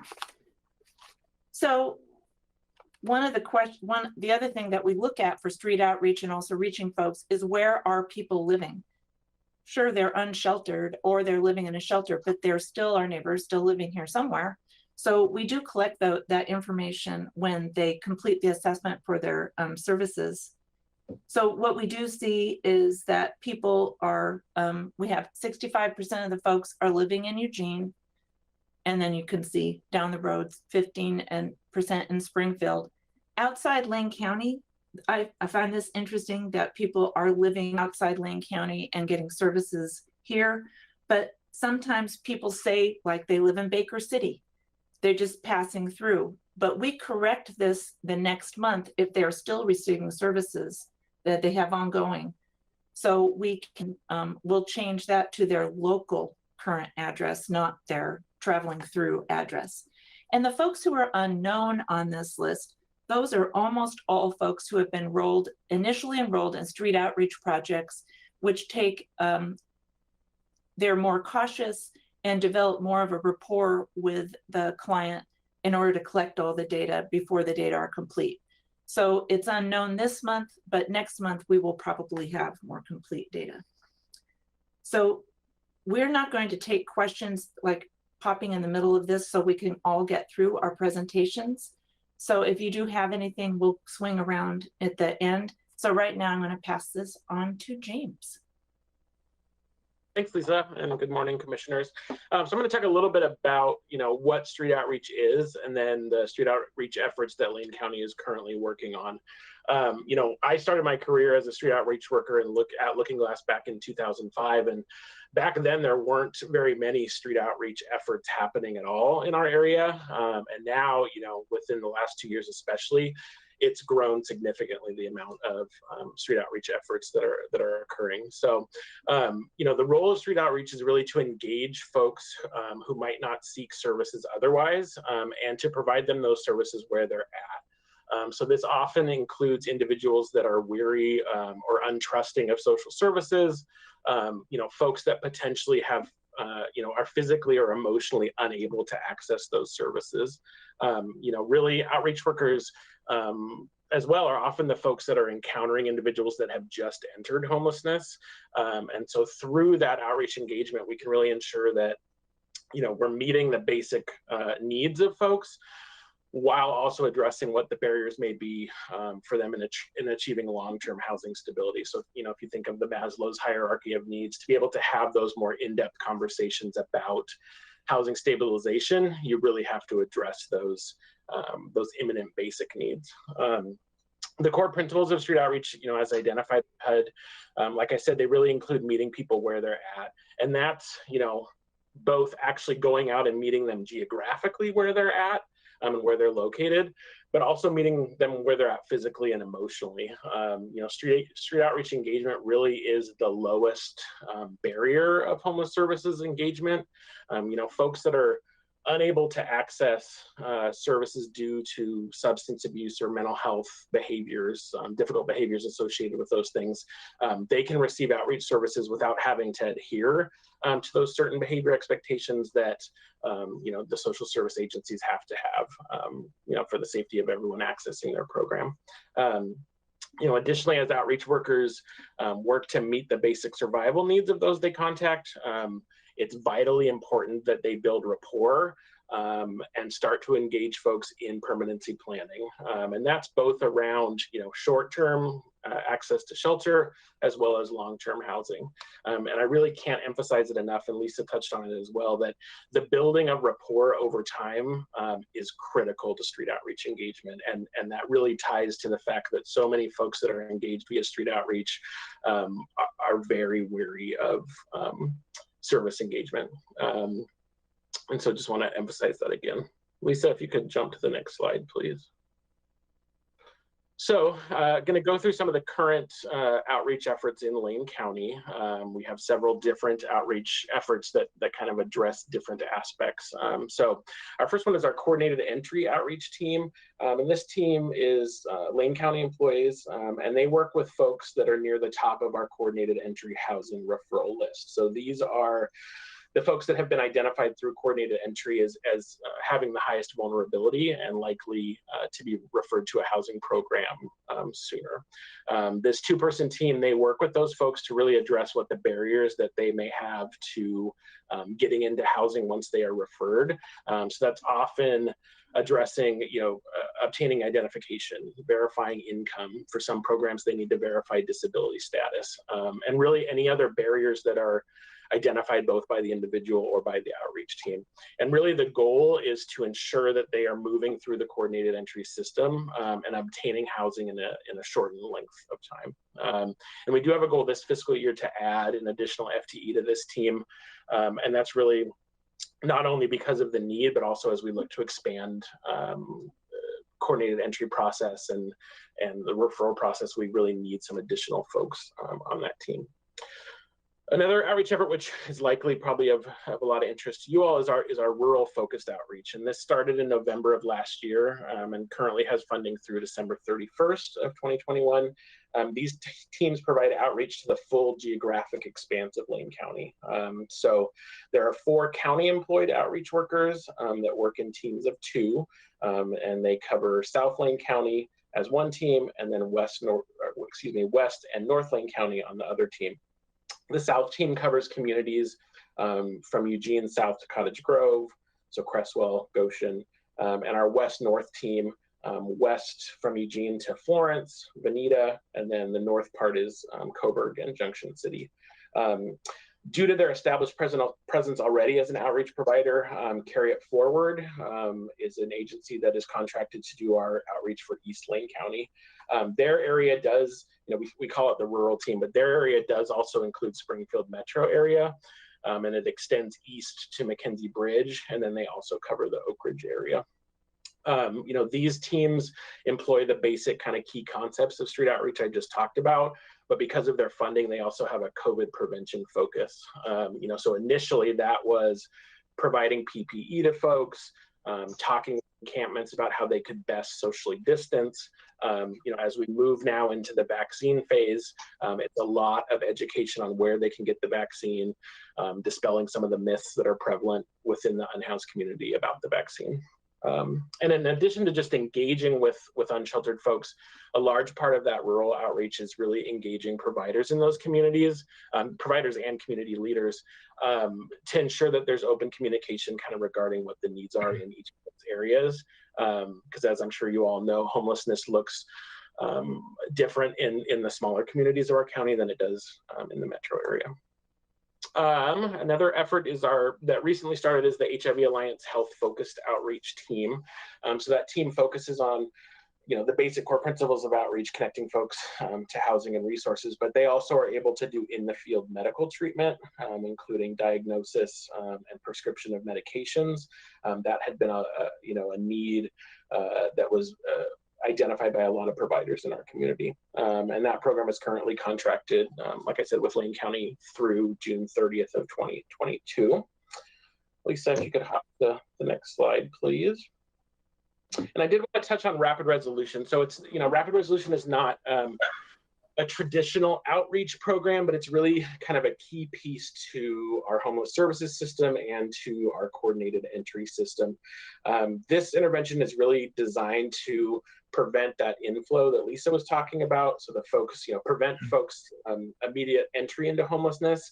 That's referred to as diversion, or to immediately resolve someone's homelessness once they enter into a shelter or an unsheltered situation.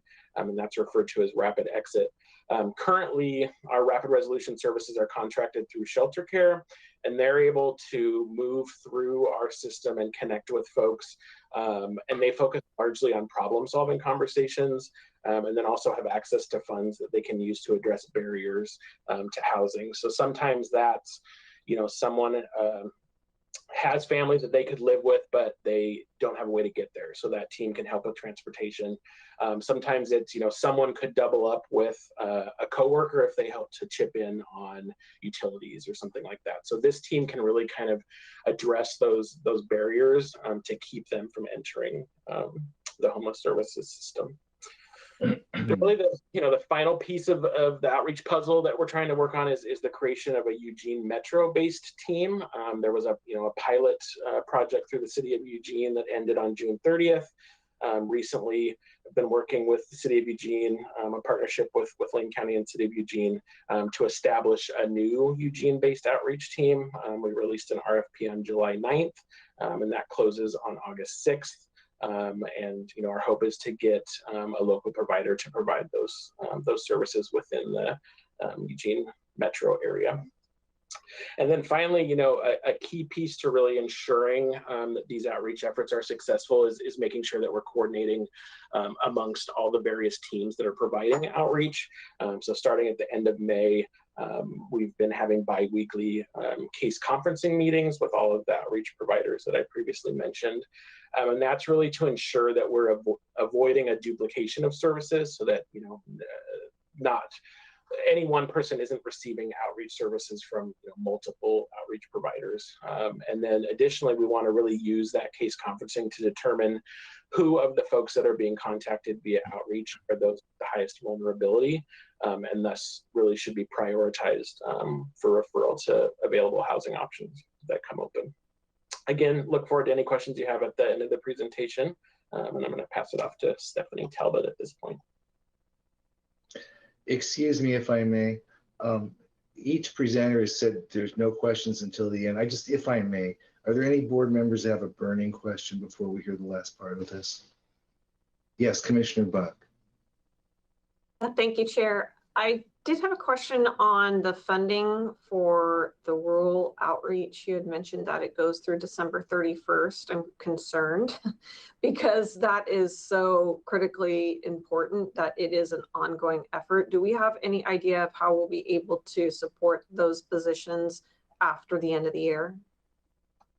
Steve, I don't know if you want to touch on this at all. I will say, it's the ESG-CV funds that are being used for those rural outreach teams. And, it is a goal of ours to have that presence, that full geographic Lane County presence on an ongoing basis.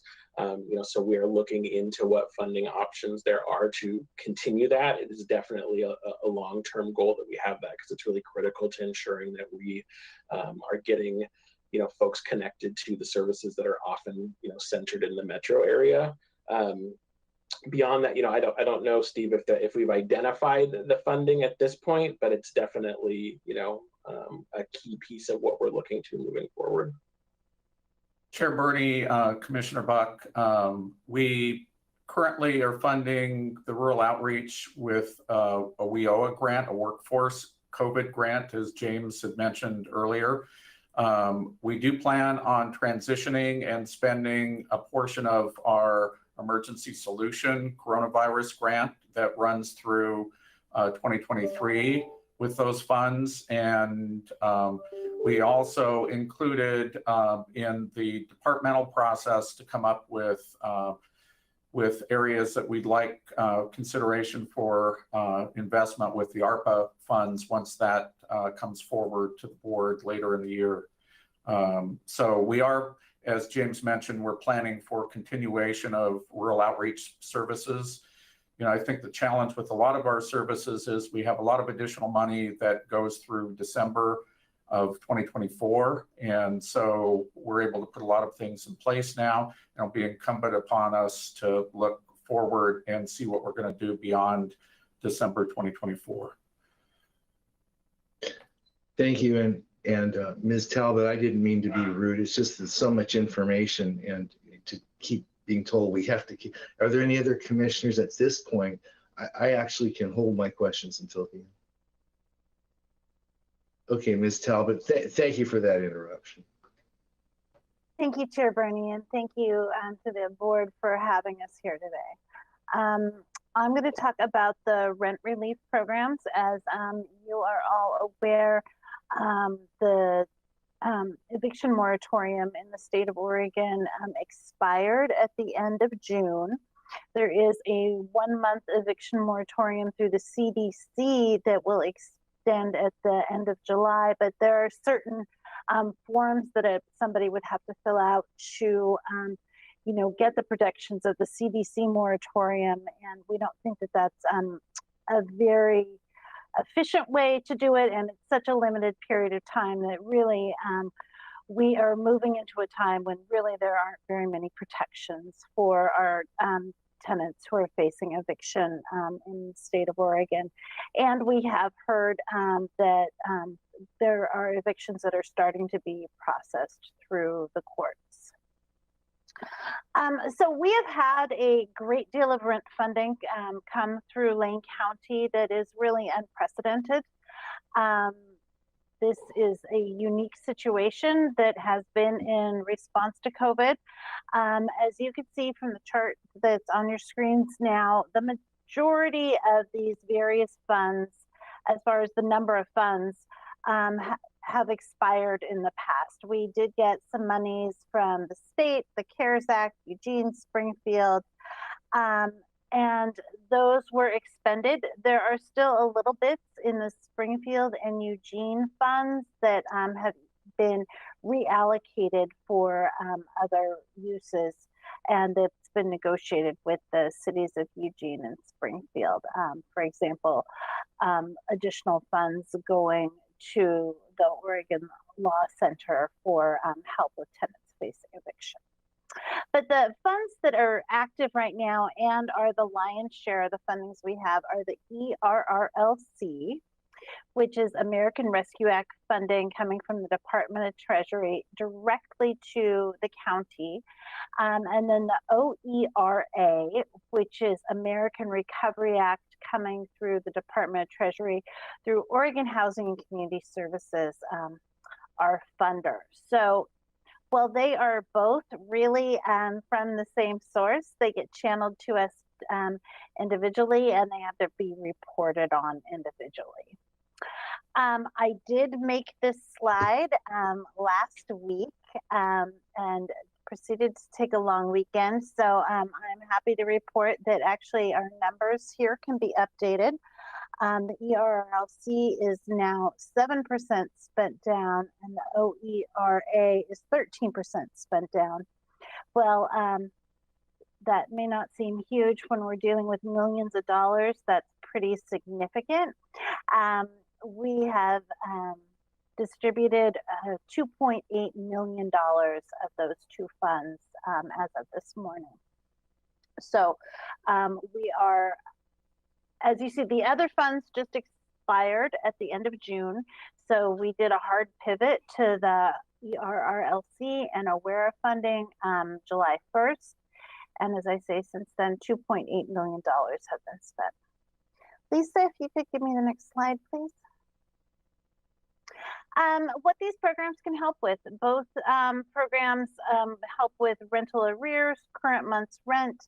They can help with future rent. That really is significant in that we're dealing with households facing eviction, and that gives them a little bit of time to stabilize. They can receive up to 15 months of rent total from these programs, meaning ERLC and the OERA. It does not matter if in the past they received the CARES funding or any of those other pots of money, they can still receive 15 months of this American Recovery Act Department of Treasury money. It can pay application or screening fees if they are included in what is currently owed to the landlord. And very little limited circumstances, they can't pay hotel, motel, and that's usually the extended stay circumstances where they are using that as permanent housing. It can pay electricity, gas, garbage, water, sewer, bulk fuels, and again, pay all the arrears of that, pay the current rent, and pay into the future for those utilities also. Next slide, please. These are the qualifications for receiving the funding. They do need to be a renter in Lane County. These funds cannot go towards homeowners or paying mortgage. They need to have show financial instability based on the COVID pandemic. And that's loss of income due to COVID or increased expenses due to COVID. Both these programs are pretty flexible and allow for a great deal of self-certification of the factors affecting them. So they could say things like, I had to get my prescriptions delivered because I'm vulnerable and couldn't go out into the community, or I had to get my groceries delivered. You know, those would be reasons why your income maybe or your expenses increased due to COVID. And again, you can self-certify. We don't need receipts. It's one of the real flexibilities that the Department of Treasury put in place for these funds to help get them allocated and not create undue barriers to receiving services. They also have to be either unable to pay their rent obligations or unsure how they're going to pay future obligations. And they do have income requirements, which is 80% or below of the area median income, which is pretty high for a lot of these programs. You know, it is, you know, a lot of working people do qualify for programs. Next slide, please. So where are we right now? We did have some higher numbers for applicants going around because we are running two separate programs with two separate applications, but we recently sorted those for duplicates and, you know, as anyone would in a time of crisis, many people applied for both programs. And so once we sorted them, we are sitting at about 3,000 applications for assistance right now. We are encouraging as many people to apply as possible. The reason for that being at the end of the eviction moratorium in June, our legislature passed a bill called Senate Bill 278, and it provides 60 days stay on your eviction proceedings, basically, if you can show evidence that you have applied for assistance. So in response to that, we set it up so that if anyone applies for the local funds, they automatically get a letter in their email confirmation saying that they applied, and they can use that to present to their landlord should they need to in case of eviction. We also take many of these applications over the phone, so we're snail mailing out letters also to those households. We have networked with the COVID call center, which is now taking these rent assistance calls in Spanish and English Monday through Friday from 9 to 5. And we can just help somebody fill out the application over the phone. Both the state application and the local application are linked on our website. And we have scheduled several outreach events, and we are continuing to seek opportunities to partner with organizations on those events. Next slide, please. So we're processing the applicants as fast as we can. 3,000 applications is a lot to get through. We do have 8 social service agency partners that we're working with throughout Lane County. There's 74 agency staff people. People have staffed up to provide these services. And then between staff directly processing applications, answering phones, helping out in different, like myself, supervisory capacities. We do have 9 Lane County staff working on this program. So we've really increased our, staffing within Lane County to be able to do this work. Next slide, please. So again, we're going out in the community. The NAACP is talking to us. They are willing to organize an individual event for their membership. The ARC Cares Food Bank has bi-weekly food drops on Tuesdays and Thursdays, and we've talked to them and we've made arrangements to come out to their food drops. They tend to be mostly bilingual families receiving those food drops. And the Coquel Indian Health Center is a regional Indian health center serving the Native American population, and we're working with them to have times to attend their clinics. We're also working with the COVID vaccination through public health to go out with them to their various clinics, because there's that 15-minute period where you have to sit there after the shot, and we figured that would be a really good way to connect with people. We are planning to go to the Whitaker market and hand out information. We're working with them on scheduling outreach there. And we just have a very robust mailing list that we've been working on, where over 50 community-based organizations, including school districts, are receiving information on these programs to be able to share with their constituents. And we're doing more and more individual outreach to groups to try to actually set up clinics and opportunities to talk to people one-on-one. So that is the end of our presentation. We do encourage you to reach out to us through our contact information here and ask any questions you have. But please also, let's open up the floor for questions now. Well, thank you so much. Thank you for the presentation. Sarai, I noticed you've joined us. Do you want to say anything before we open this up? Nope, I'm just here to answer any questions that have to do with my body of work. Thank you very much. Thank you all for your commitment, and I hope your passion. And I'm sure commissioners have questions and comments at this time. Oh, yes, I'm sorry, Vice Chair Farr. Thank you, Chair Bernie, and thanks for this incredible presentation. So much information. I have so many questions, far too many, Chair Bernie, to even identify a single one as the one that percolate to the top. So I'm not going to ask any questions. Most of my direction, Mr. Manella, will be to highlight the many advances that have happened in this vast area since I first met you in 1995. If I were to spend any more time than this next few seconds, Chair Bernie, it would be to talk about how amazing the progress has been and how that just allows us to look into the future, how much more we need to do. Mr. Manella, and to you and your team, thank you very much. Chair Bernie, that is all. Thank you very much, Commissioner. Others?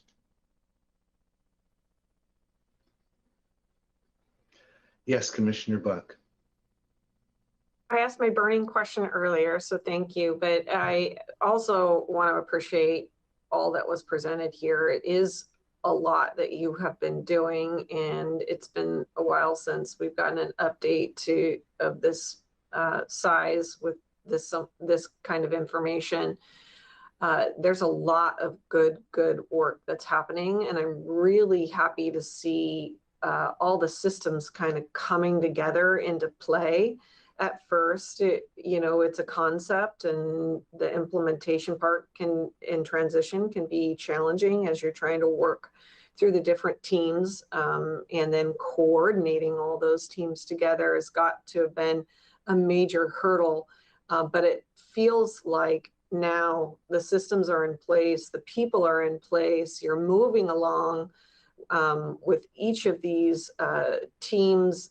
And I just appreciate everything that you are doing here. I feel like things are coming together, especially for those that are most vulnerable on the street. And I particularly like the fact that we're going to them and we're meeting them, where they're at, and that can mean a variety of things, as you've mentioned.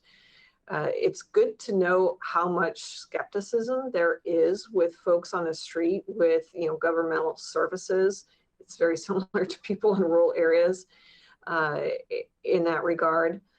But it's important to know that there are opportunities for people. And if it comes from somebody who feels more safe and secure to them, that they know, and you've built up that relationship, then kudos to all of you and all your respective folks that are working the good work. Thank you. Thank you, Commissioner. Yes, Commissioner Trieger. Thank you, Chair. Thank you, everyone, to the whole team. It is indeed, it's great work, and I'm very appreciative of it all. I have a couple of questions, but I also want to make some comments that I shared at the Human Service Commission yesterday, because I think it's important for this body to have some context and understanding there as well. This in no way diminishes the value of the information and the data being delivered here, but we have to understand that it's not the full picture, which means that as overwhelming and as challenging as what we were presented today with the sheer number of people and the depth and breadth of suffering in our community, this isn't even all of it. This is what we're capturing through certain systems and with certain constraints on those systems, both constraints placed on us and constraints placed on the folks accessing services. The HMIS system isn't all inclusive of every service or every entity delivering services in our community in terms of the number of agencies or the number of programs within those agencies. They don't all collect, every single agency doesn't collect data that feeds into the system, and even the agencies that do, it's not always all of their programs. So we need to just have that understanding. Particularly, for example, with food pantries in Lane County, only 4 food pantries collect data. Now, granted, those 4 make up about 80% of the clients receiving emergency food. But in terms of geography, it's not a complete sampling. It's Catholic Community Services, St. Vincent de Paul, Cottage Grove, and Oak Ridge. And so by sheer number of individuals, we're capturing most of the people getting emergency food, but in terms of the number of people in smaller communities, we're missing a lot. And sometimes the data collection is a barrier itself, while the agencies that collect it make clear it's optional for people to give the data, but just being asked, if you're someone who's on the street and who's really been failed by system after system after system, sometimes being asked for what seems really intrusive, even if you're told it's optional, can make you not want to come back and get services again. So that's something important to know. And finally on that, the up and down numbers, I think, again, especially with food assistance, I think there can be really subtle changes in a household circumstance, but the overarching condition of living in poverty is a constant. So in the summer months, if you have a garden, you might not need as much food assistance or energy assistance. So you may not be dipping into accessing services, so you're not showing up as a number, but you don't go from being so impoverished that you need that kind of support to being completely fine and self-sufficient and having no stress or precarity around your housing, your food, or your energy, or transportation, or any or medical care, any of those things. So I think that's just really important to remember as well. My specific question is for Ms. Talbot. I love those numbers, and thanks for giving a real-time update. And I'm curious how that those updated numbers in % of dollars distributed, and thanks too for giving the context of the dollars, not just the percentage. Is there a goal spend down pace? And are we on it? Are we on track? And similarly for processing those applications, have you been able to assess our resource relative to what our capacity is, and is there a goal pace for that? There is a goal pace. In receiving these funds, we have to lay out a spend down plan, and there's also certain benchmarks required by Department of Treasury around these funds. So our goal was to be 10% spent down by 7:30, which we're on track to do that. 50% spent down by 8:31, because we know these programs, you know, once operations get going and the agencies have ramped up, they increase in a quicker way. The start is always the hardest. And then our hope would be to be 65% spent down by 9/30/2021. That is a Department of Treasury goal. It is a pretty high bar. And the state of Oregon has the same goal for their funding as we have for our funding. The Department of Treasury laid out that 65% by 9/30 goal when they had the end date for all this funding as 12/30/2021. They've now extended the end date to 9/30/2022, but they never changed that 65% spend down goal. So people who work with this fund are pretty convinced that that's a soft number, and they're not going to be taking back funds if we don't meet that 65% spend down. So those are our goals as far as funding going out the door. As far as how many people we serve, you know, that is a more elusive number because different households have different financial needs.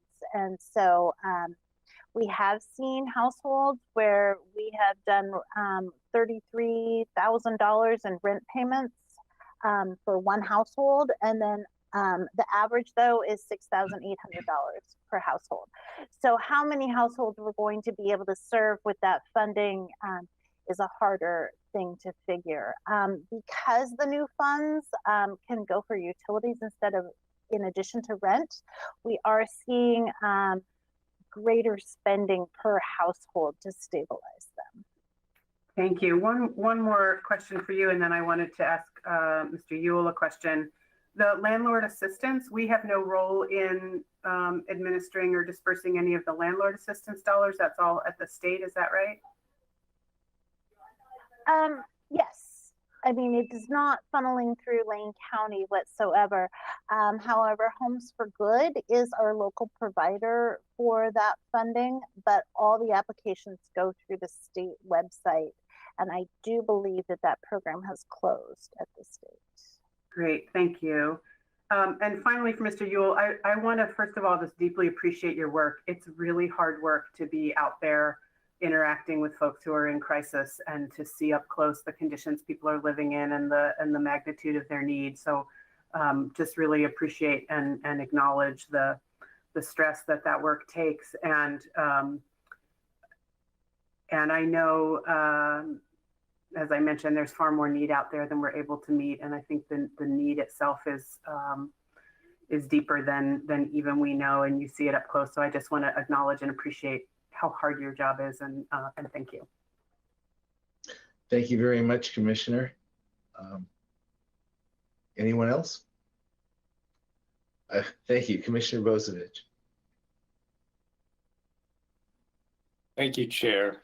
So I have two questions. The first one, you mentioned that the rental assistance is not available for homeowners or any mortgage payments. Are there any other programs outside of this that help homeowners? I'm familiar with people that are seniors living on Social Security, where their homes, their only real savings account, and it's one of their largest expenses monthly. There's a program through Dev Northwest that is providing assistance for homeowners. I'm not good to hear that. And it, 100% clear on the funding source. Steve might know more. Yeah. So and my follow-up question is, as you were showing your table of dollars and available and spent and all that, my recollection of some of the contracts we've approved are far more dollars than that. In fact, I kind of did a quick search of our agenda and found at least our contract amendment with OHCS is for almost 22 million, the authority we have under them, and you showed a 16 million under them. But I remember there was one board meeting in particular where we amended contracts with Catholic Community Services, St. Vincent de Paul, and a bunch of other agencies for rental assistance, and totaling up just those contracts that day was $40 million in total authority. So we have a disconnect. But so we have, in addition to what Ms. Talbot shared with you, we have the ERA2 program that comes through the Department of Treasury that was part of the ARA. And those dollars, we have received some of those dollars. That new program will be a distinct program and hasn't started yet. And additionally, we're slated to, and that's about, I think, Stephanie, that's about $9 million. And then additionally, we're to get another $13 to $15 million through the state of Oregon. And 25% of those dollars can be spent out as late as 2025. So I think those are the trailing funds that are available to wrap up the recovery.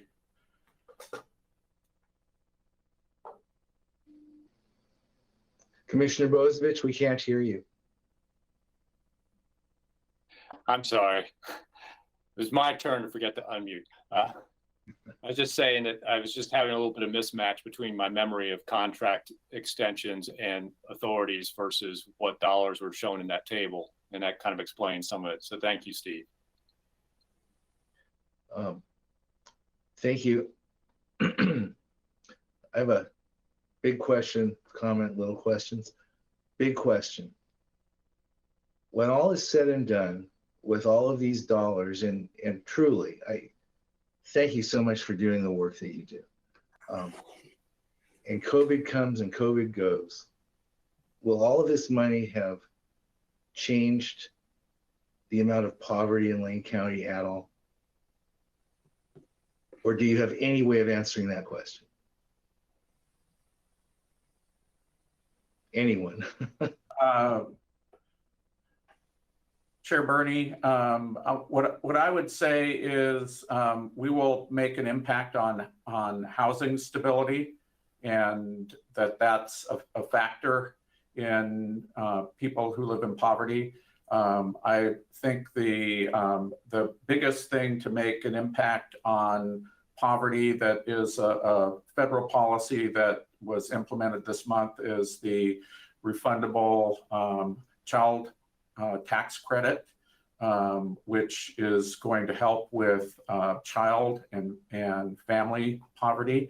If you look at the data that Lisa shared and the information that Sarai has shared in the past with regard to the TAC report, we do know that our biggest share of homeless are single individuals. So, and homelessness is extreme poverty. So, that's my response to your question. And Mr. Manella, if I may, that's probably the best response anyone could provide, because it's really a context. I'm trying to point out the structural kinds of issues that we're dealing with. It was almost rhetorical, and yet you somehow gave me a good answer. I want to ask all of you, one of the I believe Ms. Talbot, at one point you mentioned that the same source of funds was going through different agencies, and those different agencies had different reporting requirements.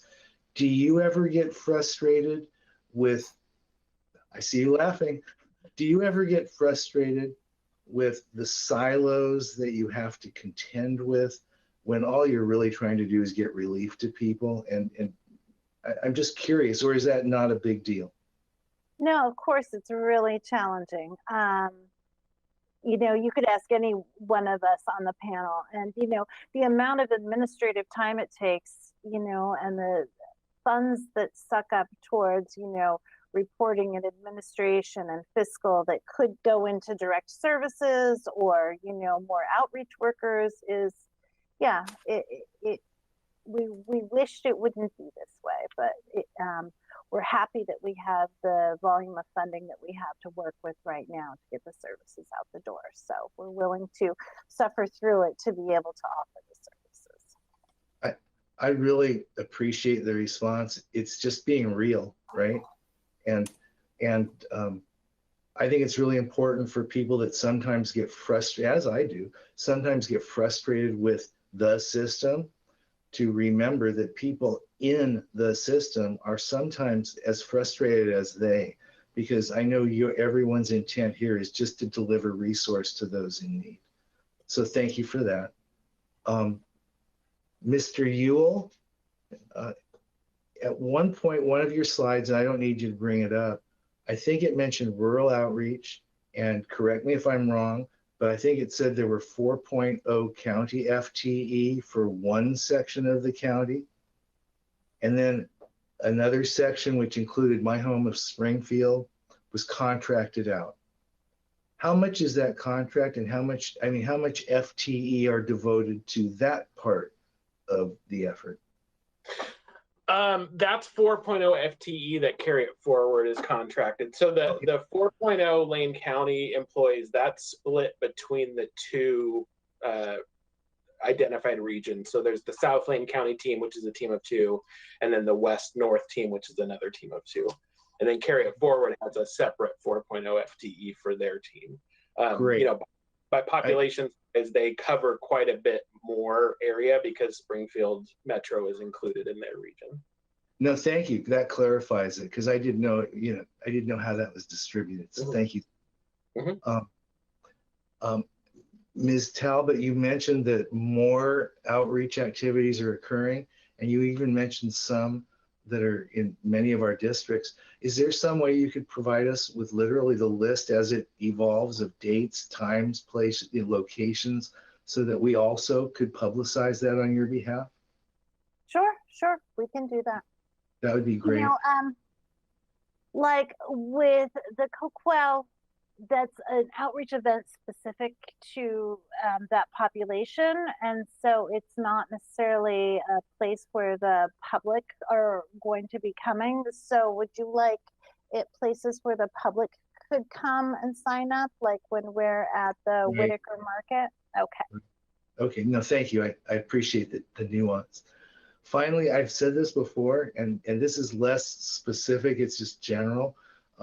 Thus far, I don't think there's been any impact, but when I hear you discuss a system and inflow, I'm not kidding. My frame of reference is you're either moving air or it's plumbing. And I'm just wondering if there's some other title.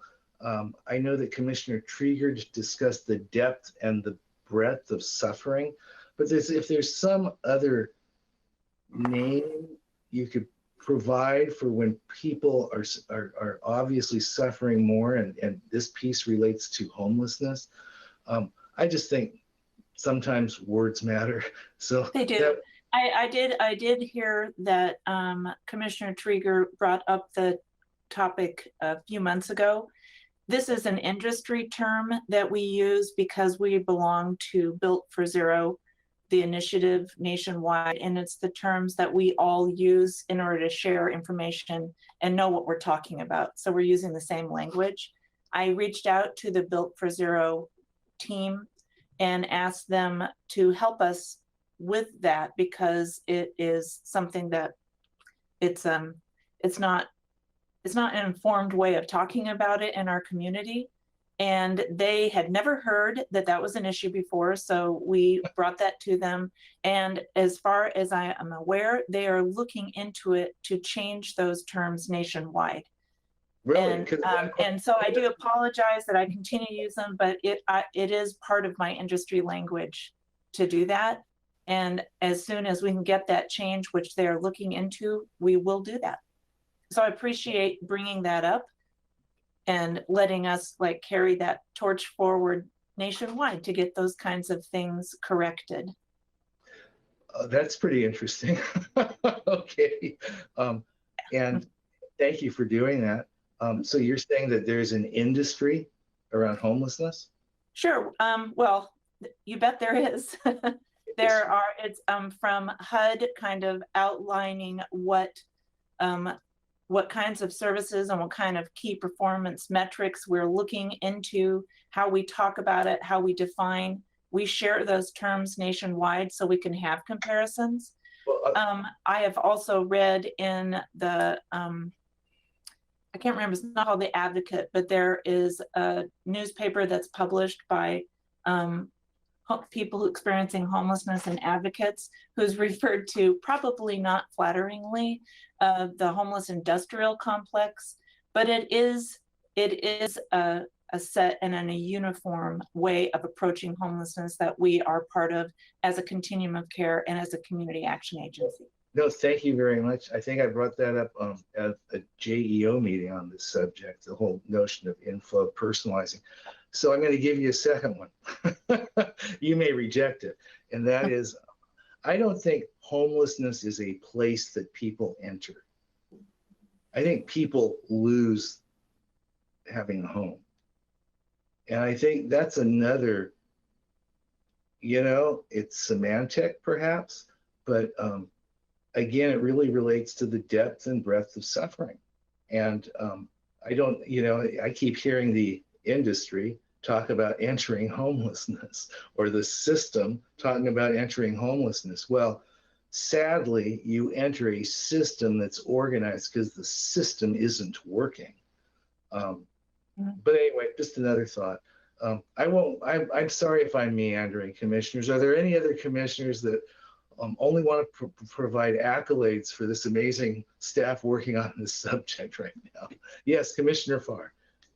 Thank you, Chair Burnett. I just wanted to point out the many pages on our website that are devoted to homelessness and to the services that we provide to homelessness. If you had all day, you wouldn't be able to really tap into them completely. Therefore, the questions, once again, abound, particularly if you look at our intake forms page. And Commissioner Trieger mentioned that we don't track information on other areas of poverty beyond homelessness. This is a HMIS, Homelessness Management Information System. It is homelessness.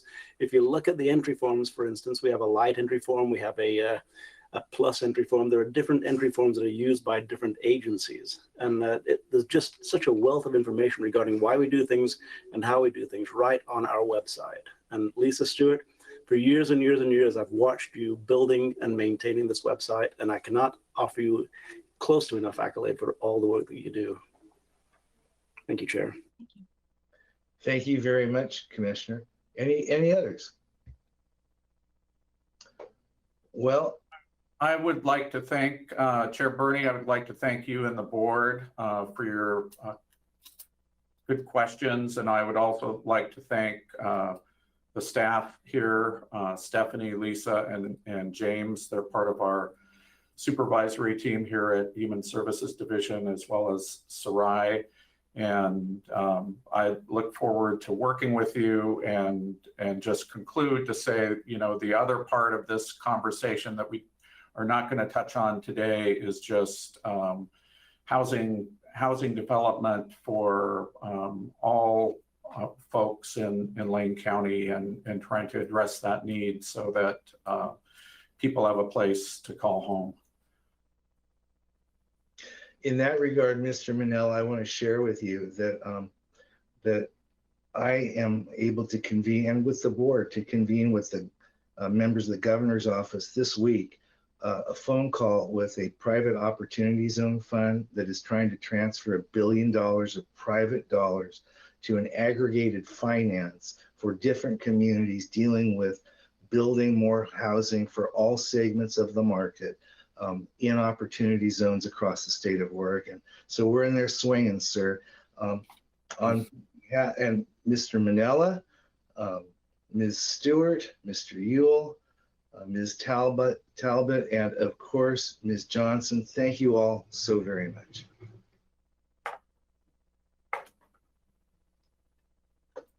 We are now on item 9, commissioners. Human Resources. This is a work session. It's estimated at 30 minutes, so we're going to try and be done our morning session if we can by noon. This is on the $15 per hour minimum wage for Lane County employees. And forgive me, Diana, I don't know how to pronounce your last name. I'm sorry. How do I pronounce it? We can't hear you. Subchinsky. Of course. And we have Diana Subchinsky here to walk us through this. Thank you so much. Thank you, Chair Bernie and commissioners. And good morning. We still have a little bit of left of the morning. So I'm Diana Subchinsky. I'm a senior HR business partner for Lane County Human Resources, and I have a focus in compensation. Also joining me is Alana Holmes, CHRO, and Ryan McBride, the talent manager. So I'm here to report out information that has been requested by the board regarding increasing the entry-level wage to $15 per hour for Lane County.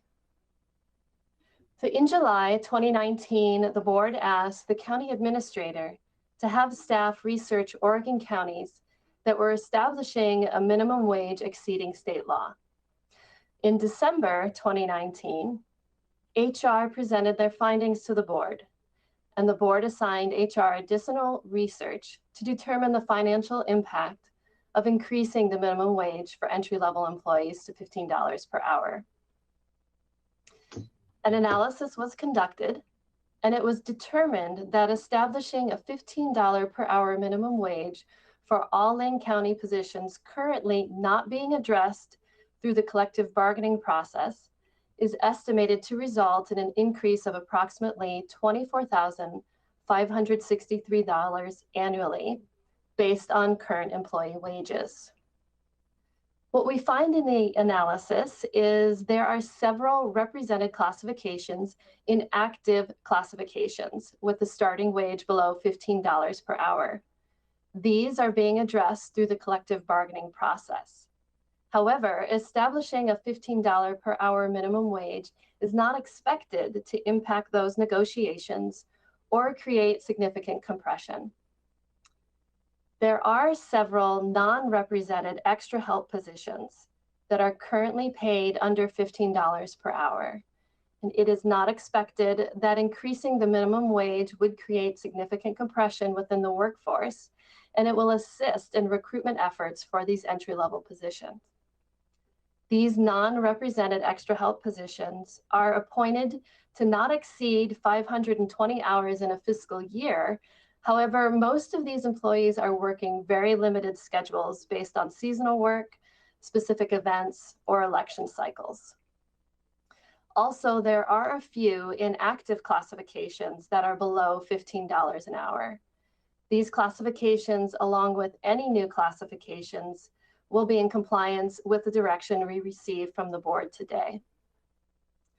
On June 15th of this year, the board approved Board Order 21-06-15-04 in the matter of approving the tentative agreement between Lane County and Lane County Association Local 626 regarding adjustment compensation for extra help positions.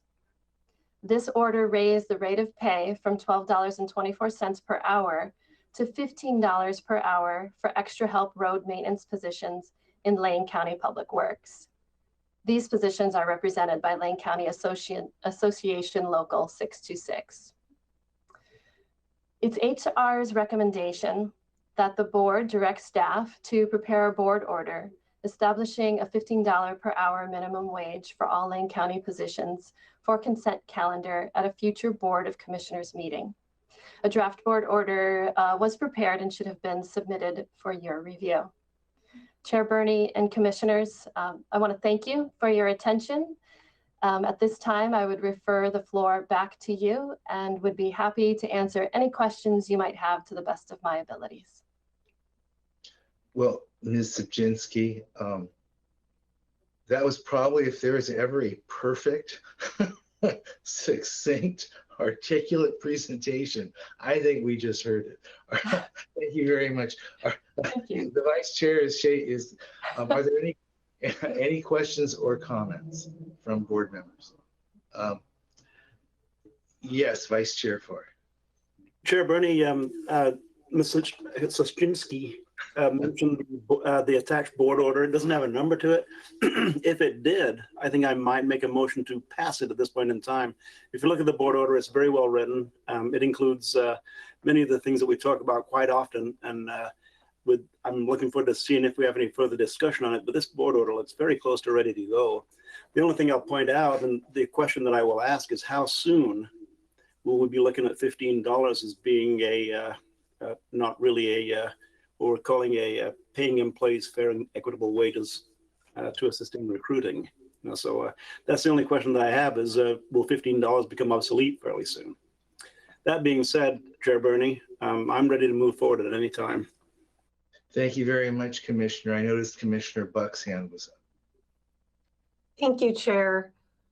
I am so pleased to see this come to the board. I first brought this up to the board in 2019, and we've had a lot happening since then. And I know that there's been a lot of analysis in the background. I think this is a long time coming for Lane County.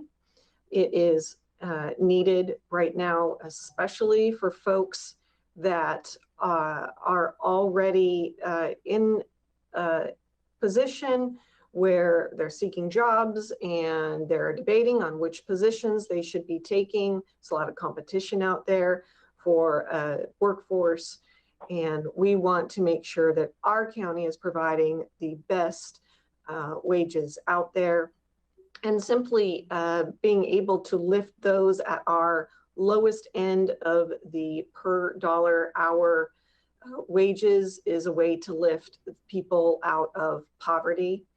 We know that housing, still in the last analysis that I wrote, you need at least to make $17 an hour to afford an apartment in our area. So thank you, Vice Chair Farr, for bringing up that particular point.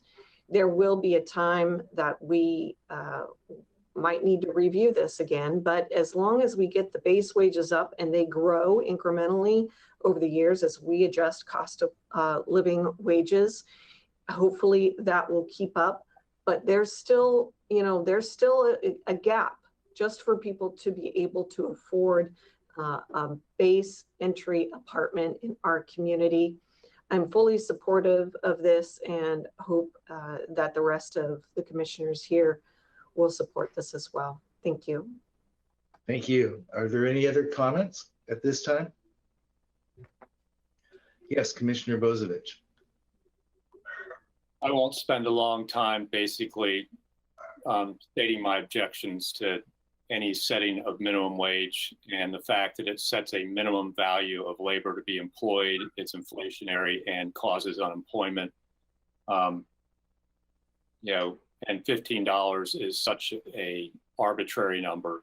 I'm just going to say that, the market should be setting our rates. I supported the amendment we made recently because the market was demanding that in order for us to fill the ranks of our temp employees, that increase.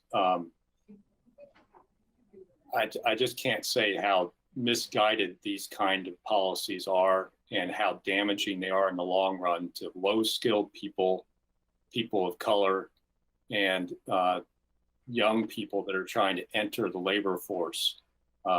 What you're doing is encouraging automation and elimination of jobs and the ability for somebody to gain job skills. So I do not support this effort. Thank you, Commissioner. Commissioner Trieger. Thank you, Chair. I fully support this. I think it's an important demonstration of our leadership at Lane County as one of the top 10 largest employers in our community to show that we value workers by paying them better wages. I appreciate Commissioner Bozovich's concerns that were just raised, but those concerns have been raised for hundreds of years, every time and any time worker fairness, worker protections, and labor laws are raised, including fair wages. starting back with the Triangle Shirtwaist Factory fire in, I think it was 1913, when over 100 women and children who were workers died because there weren't adequate protections in place, and the building caught fire and the exits were blocked and there were no sprinklers or fire alarms. And employers were required to put safety measures in place to protect workers. And the cry was, we can't possibly afford that and it'll put us out of business. Every time any minimum wage anywhere is attempted to be raised, that's the claim. It will put us out of business. Anytime worker protections, paid sick time, paid family medical leave, wage theft protections are put into place, the claim is it will put companies out of business. Well, it simply isn't borne out. Correlation and causation, yes, businesses close all the time, but it can't be directly tied to things like increases in wages. What can be directly tied to increases in wages is local economic activity. When local families have more money in their pocket, they spend it locally. It stays right here in our own community. They use it to buy groceries, they use it to buy shoes for the kids and back to school clothes. It's critically important that we do this. As I'm pretty sure the only member on this board who, as a full-grown adult, has worked minimum wage to keep food on my family's table, I know how hard it is to piece things together. We should not have employees in this organization who are having that experience. And I will also say that Commissioner Bozovich's supposed concern for low-income folks, for teens, for people of color entering the workforce, teens no longer take after-school jobs to buy records. Teens take jobs to help pay the bills in the household. Teenagers take jobs after school to help with groceries, to help with utilities in their families. It is critically important that we demonstrate what a workforce of the future looks like here at Lane County. We talk about how proud we are of the work that we do. We need to be proud of the wages that we pay to get that work done. And so I am very happy to vote in support of this. And finally, we'll just say, Commissioner Farr, you're correct. This wage is likely not only soon to be obsolete, but already is. But I'll take it, and I can't wait to cast this vote. Thank you. I know, Commissioner Bozovich, you have your hand up, but in that you have, I'd like to say something here. Ms. Zubchinsky, I want to call you Diana, but I've been reprimanded. You know, if I shouldn't be. Is it okay if I call you Diana? I'm fine with that if you'd like. If it's easier, I understand it. Unless you practice the last name, it can be difficult. Thank you very much. Did you say the total cost of this would be something like $24,000? Yes, $24,563 approximate dollars. $24,563 approximate dollars. Okay. So I'm going to come back to that in my closing remarks, but I know that Commissioner Bozovich wanted to respond, and I want to also at this moment compliment this body. This has been a very civil body, even when we disagree, which I think we do now. And yes, Commissioner Bozovich. Thank you, Chair. I just wanted to step in to say words were being put in my mouth. I never said a word about businesses going out of business or any impact on business. I spoke purely about the individual's ability to be employed and what the impact would be on that lower end of the skill set. And I'm speaking in defense of the individuals, not businesses, when it comes to minimum wage. It impacts individuals. Business will get by, but the individuals are the ones that are going to get impacted. And we're stepping into a relationship between individuals and enforcing our will upon somebody's ability to contract for the value of their labor. I just want to make that clear that I was not trying to say this was going to somehow or another put people out of business. I was defending the individuals and their ability to become employed and gain skills. Thank you, Commissioner. Now, Commissioner Bozovich, correct me if I'm wrong, but did you not say this would be inflationary? Yes, I did say that, but that doesn't have, I still didn't say that was an impact on business. That's impact on individuals and particularly low wage earners. Understood. So I just didn't want to put words in your mouth. I do not think this will be inflationary. I think $24,000 total cost to the county to come up to what the market is paying many fast food employees their first day on the job is a wonderful thing. In fact, it's a small step, but it's a step. I can't thank you enough for the analysis.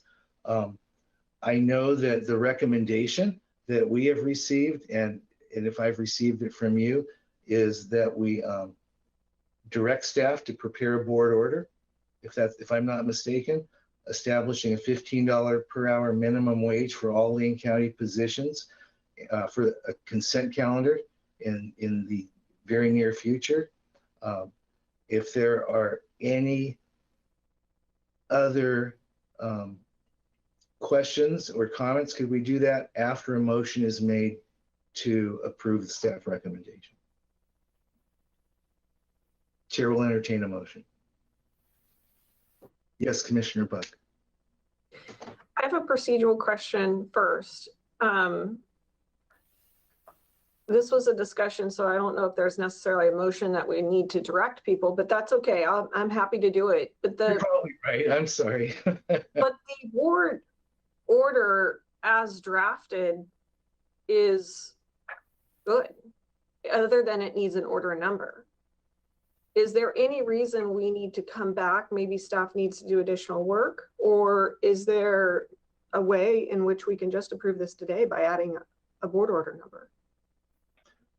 Chair Bernie, if I can interrupt. Please. Thank you, sorry. We do need to bring it back on consent because we did agendize that this was discussion only with no action, and we do not have a board order number assigned. Well, if that's the case, Diana and Commissioner Buck, no action probably means no motion. But I did hear 4 commissioners, unless someone wants to bring to my attention that I heard incorrectly, 4 commissioners approve directing staff to bring this forward under consent agenda at a future meeting. Is that correct, or did I hear that incorrectly? Chair Bernie, I'm seeing the head nods. Okay. Okay. So I think we're good. Thank you very much. And thank you very much. I'm going to do this right.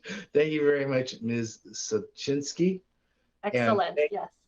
Really? Oh, good. Yes. Okay. Next time I'll remember. And thank you very much for your substantive input, Ms. Holmes and Mr. McBride. Thank you all very much. Alana, Ryan, was there anything else you wanted to add at this time?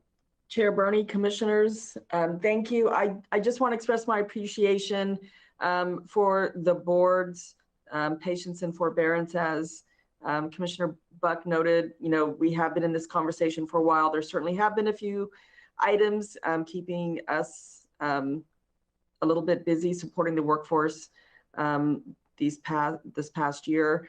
We're really excited to be able to move forward and finalize this conversation, and we will prepare this final board order and get this to Diana for the next appropriate consent calendar. Thank you. Thank you. And I'm sorry I didn't ask earlier, Ms. Holmes. Thank you very much. I think it's also a testament to this body that the impact of doing this is so little, really. That suggests we're sort of targeting correctly.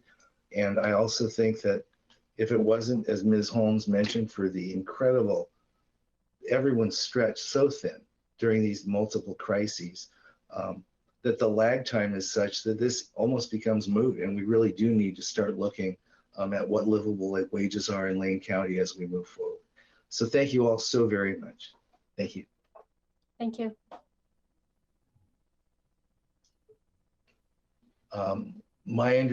County administration, Mr. Rickoff, any announcements? Chair Bernie, commissioners, I think my only announcement is just a reminder that Steve Mokryski will be out of the office till the end of this month. So I will be your point of contact as you need administrative response. Thank you very much. We do not have an executive session this morning. So Commissioners, is there any other business before we recess? Seeing no other business, we are now at recess and will convene at 1:30 this afternoon. Thank you very much.